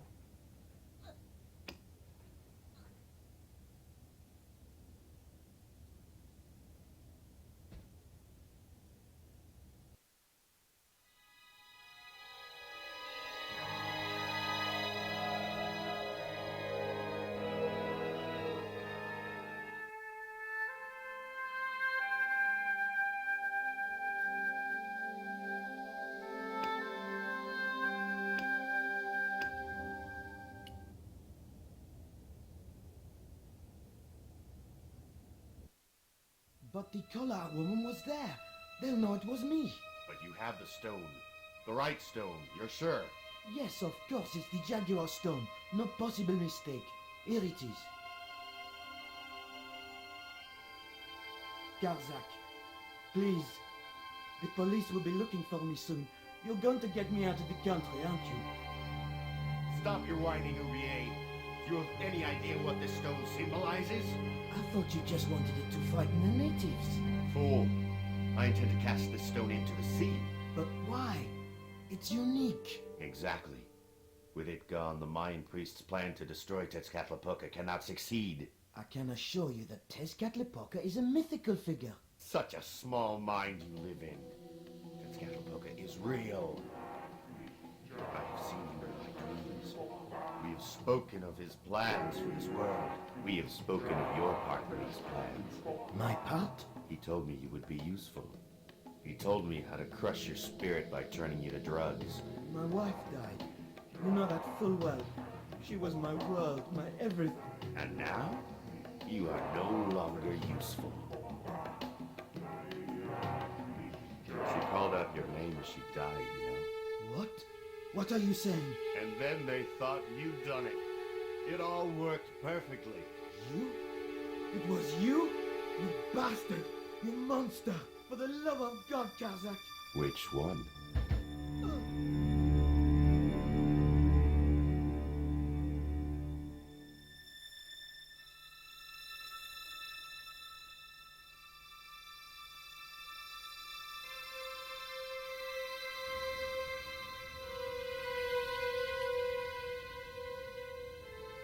There were no signs of life, but I checked that Ubiye really was beyond help. We were going to need the stone to thwart Garzak. I knew Ubiye would have approved. It was the Jaguar stone, all right.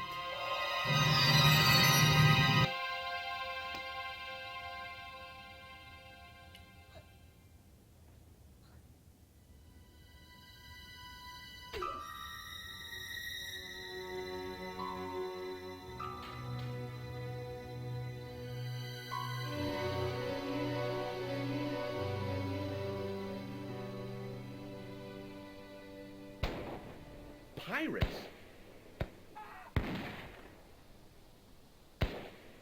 I was about to make good my escape when... Cut!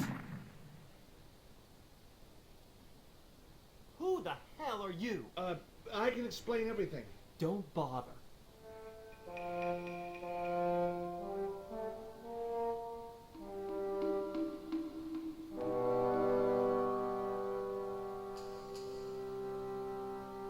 I'm sorry. I didn't realize you were making a movie. So who are you? Stobart. George Stobart. 2 B's and 2 T's. It's okay, Mr. Hawks. He wasn't in the shot. Hawks? This had to be Carlton Hawks, the newest enfant terrible of Tinseltown. I'd read about him.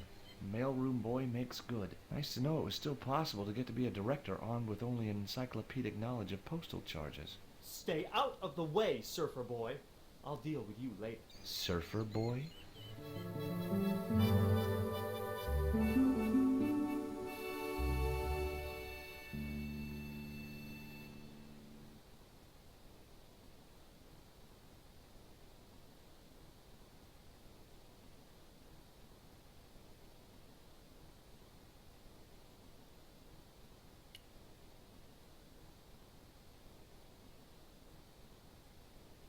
Hi, George Stobart. Hello, mate. You're English, right? Oh, you don't miss much, do you? Bert Savage. Have you seen what the caterers laid on today? Buns and pancakes. That's awful. It's an improvement on yesterday. The buns are stale, but the pancakes are bloody lovely. How long have you been in the movie business? Flipping years, mate. Absolutely flipping years. I was in the army before that. Thought to myself, you've been risking your bleeding neck every day, why not cash in on it like? So you became a stuntman, just like that? Nah, of course not. I had to do the training first. What training does a stuntman do? First they told me to stand in the road. Then they run me down. Straight up. Drove at me with a car. I couldn't believe it. I was up on the bonnet and over the other side before I realised he wasn't stopping. Then they threw me downstairs a bit and gives me a certificate. Did you ever work with Carol Climax? The Dirty Dachshund? I'll say. Flipping princess, mate. I heard she was very beautiful. Mind you, she acted like one too. Ordering this, demanding that. Did you ever meet Bertrand Oubier? Meet him? No. I saw him a few times though. He didn't like his wife being in films. Do you think Oubier murdered his wife? I wouldn't be surprised if he did. Mind you, there were plenty of people who could have done her in. I thought the public loved her. Yeah, but people who knew her saw the other side.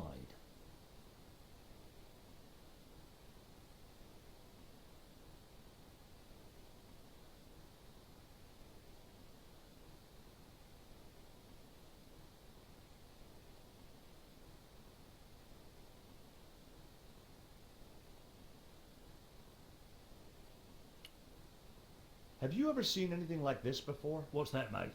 Stone axe? No, it's just a piece of polished stone. Very nice indeed. Shine it up a bit, you get a few bob for that.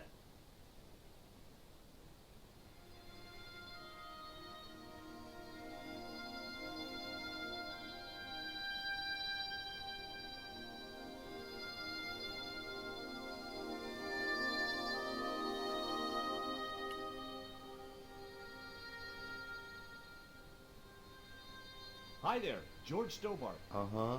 Yeah. Haiku McEwen. Is your name really Haiku? Yeah. It was my mom's idea, okay?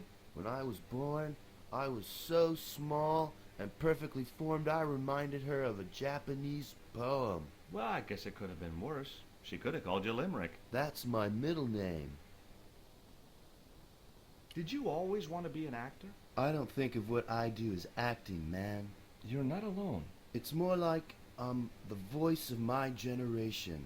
What I'm saying for the kids on the street. Which is what? I'm crap, I'm going nowhere? Huh?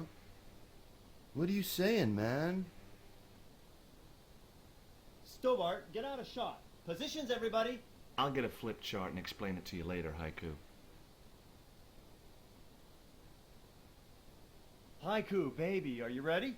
Okay, man. Which scene is this?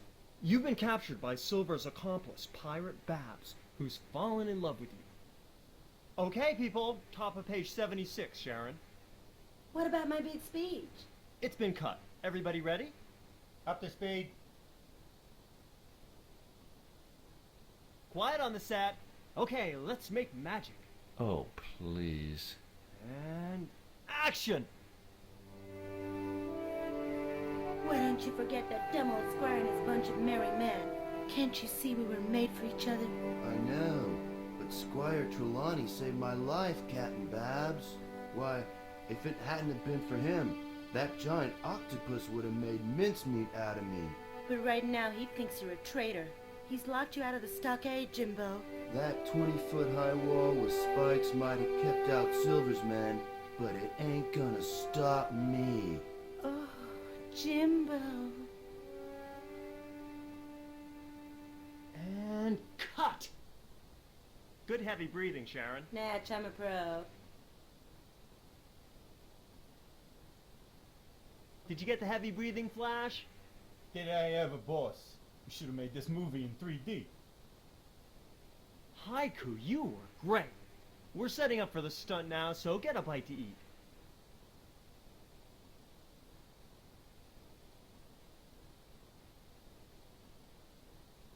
Savage, on set, damn it.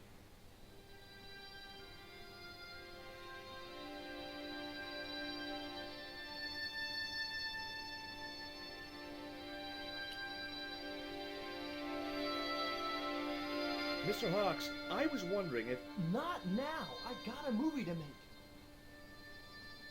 Time for the stunt, Savage. It's a short run, bounce on the plank, and somersault over the spikes and stockade wall. Do what? Plank, spikes, wall, over. Easy, a child could do it. At my age? You must be joking. I could replace you, Savage. Yeah, with an arthritic baboon. Replace me? Lummy, this could be the last stunt I ever perform. I need to think about this. Get myself in the right frame of mind. A suicidal one would fit the bill for that stunt. Fine. You do that. In the meantime, we'll break for lunch. Oh, great.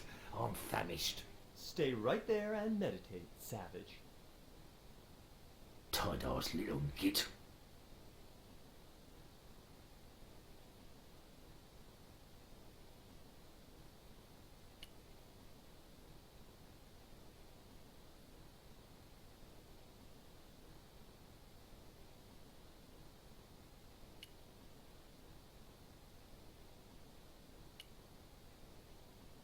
The bun was so stale it felt like a small rock.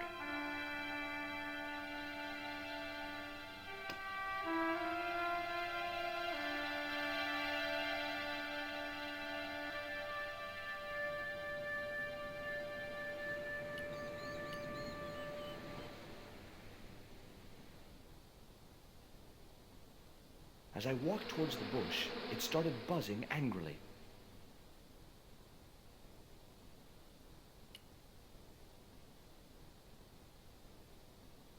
Now I knew why that bush was buzzing. Hornets.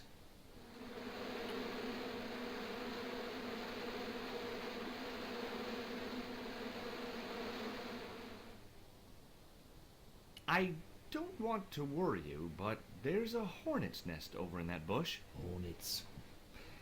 That reminds me of a film I was in. The Black Hornet. The Black Hornet? I don't remember seeing that one. Before your time, most likely. What happens in it? Lummy, what don't happen in it? I was shot, stabbed, fed to piranhas, dangled from an airship, and trampled by a zebra. No, I mean, what was the plot? Plot?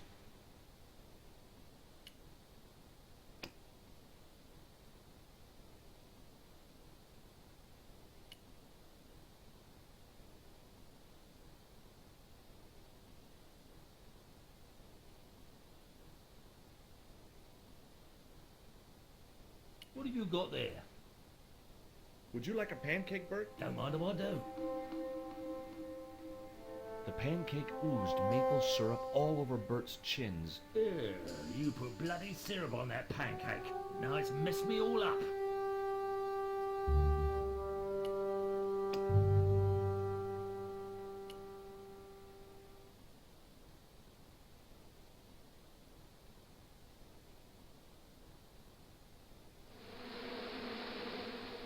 Those hornets were not pleased.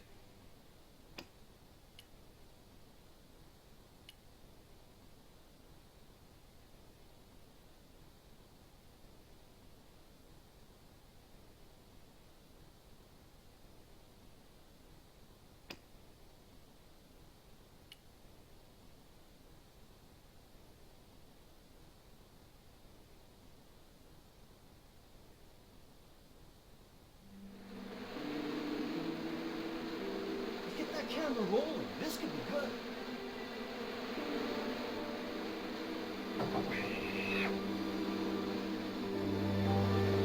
Cut and printed.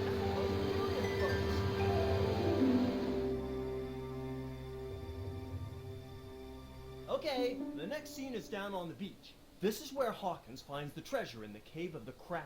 Would those be giant killer crabs by any chance? Giant mutant killer crabs with attitude. There it was, the rock I'd seen from the camel's hump. Now that I was close up, I could make out a small cave near the top of the pillar.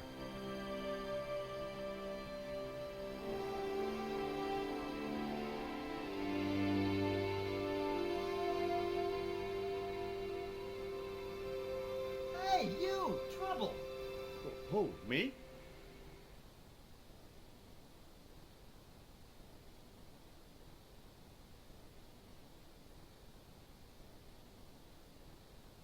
I want you to stay right where I can keep an eye on you. I'm not one of your lackeys, Hawks. I go where I like. Not here, you don't. The movie company has rented this island for the duration. You're trespassing. Do as you're told or you're gone.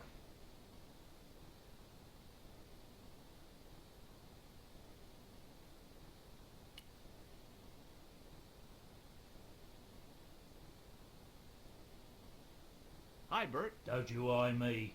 Fine friend you turned out to be. What's the problem? Huh.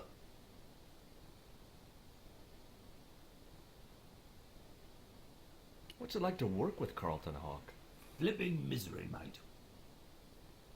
What films have you worked on in the past? Remember Death Stalker of the 10th grade? The psychotic biker what crashed into the school bus? That was me. Or what about They Prayed to Satan? I was the bloke in the hospital scene. You know, the one who caught fire, fell through the flipping skylight. I don't think I caught those. Must be cool getting to travel the world like this. Yeah, nice here, innit? My Beryl used to love the seaside. Day out at Clacton.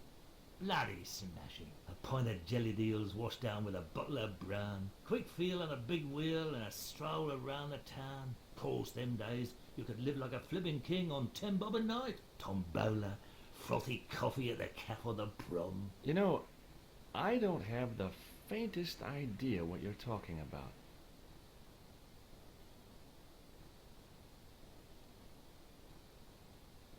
I've had a great idea. How about you dress up as Jim Hawkins and climb up to that cave over there? What cave? That cave?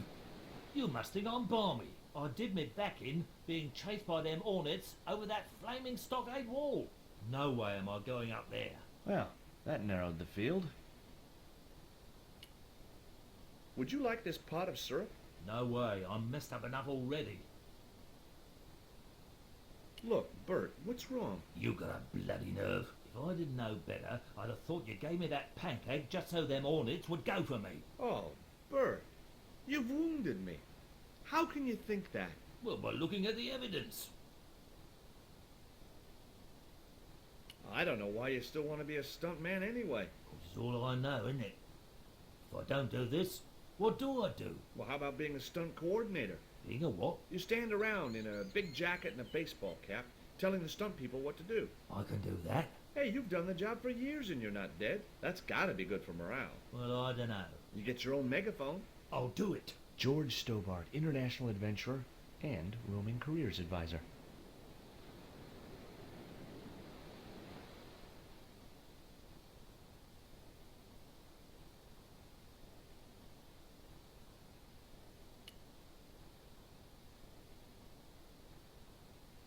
Hey, Haiku.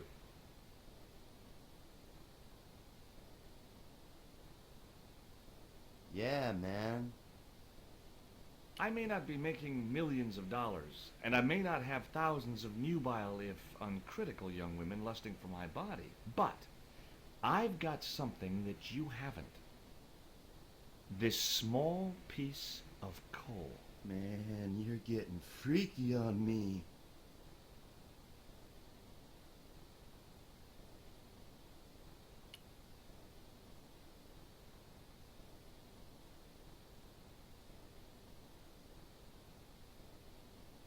I was talking to Mr. Savage, the stuntman. Is he all right? What makes you say that? He's not making any sense. The guy's English.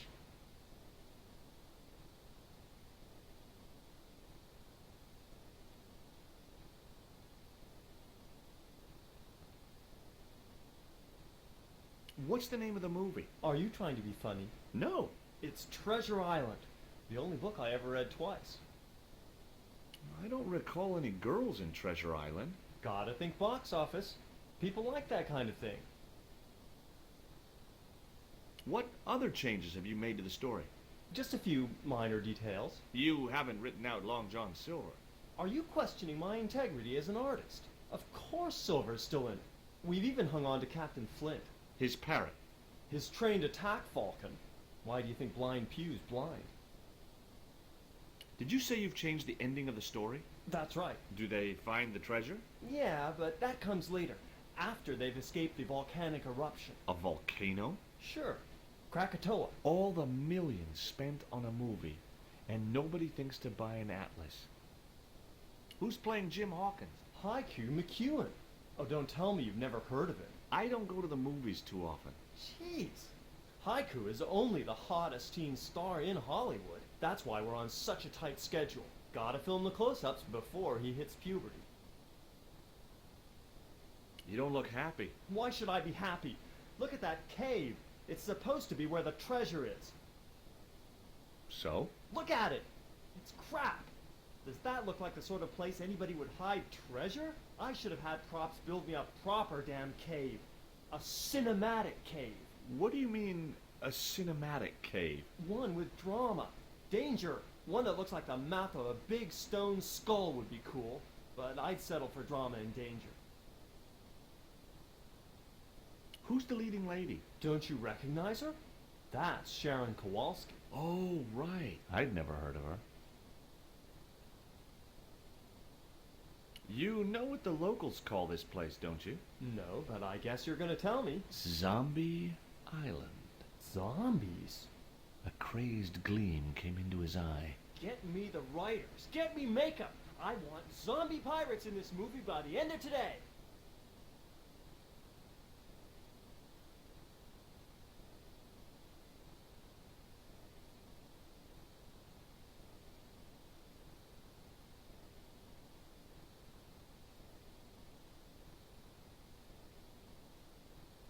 Why don't you use that cave up on the rock pillar at the end of the beach? We don't have a stuntman anymore. Hey, I'll do the stunt.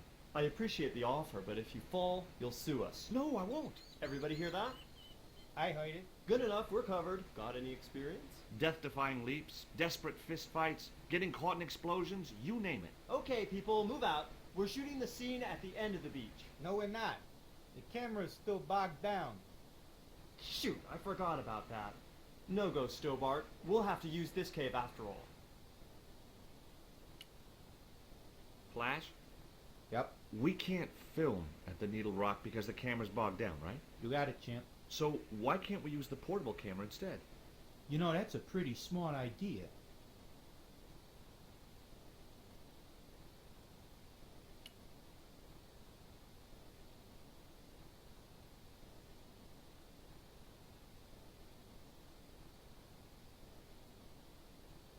I've been talking to the cameraman. He's got a portable camera. So? So you can use the cave in that rock pillar at the end of the beach. That's a dramatic cave if ever I saw one. We ain't got a stabilized harness for it. The camera will wobble. Did D.W. Griffiths have a stabilized harness when he made Birth of a Nation? You're right, damn it. Hitchcock, Wells, none of them needed one. For crying out loud, Sam Raimi stabilized his camera on a plank. Props, get me a plank. We're gonna win. Hot dog. We're gonna do a cinema verite pirate movie. George, get to wardrobe. We're gonna make you a star. On my way.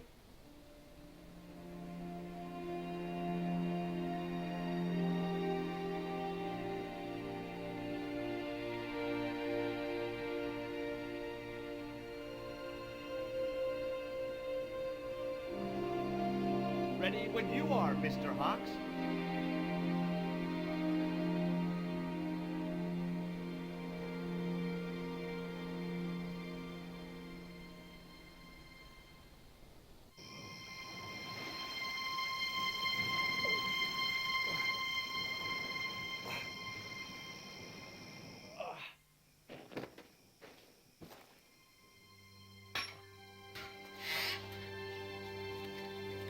It was the stone which Ketch had captured from the Spanish.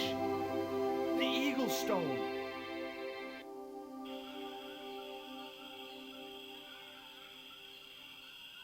I returned to Quaramonte and found that Georges had left a message with Conchita. He'd already left for the Indian village, so I hurried to catch up with him. When I arrived, I found a scene of desolation.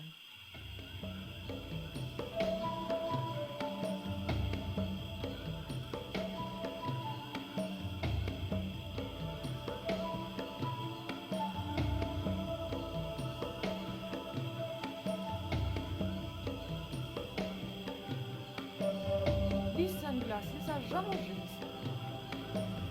Georges, where are you?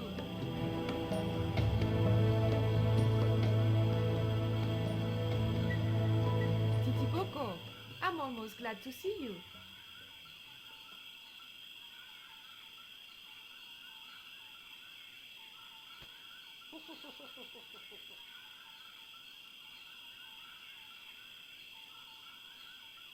You little asshole, what happened here? Are you responsible for this? And where's Georges? Have you seen him? He was pointing to the remains of a burned-out hut.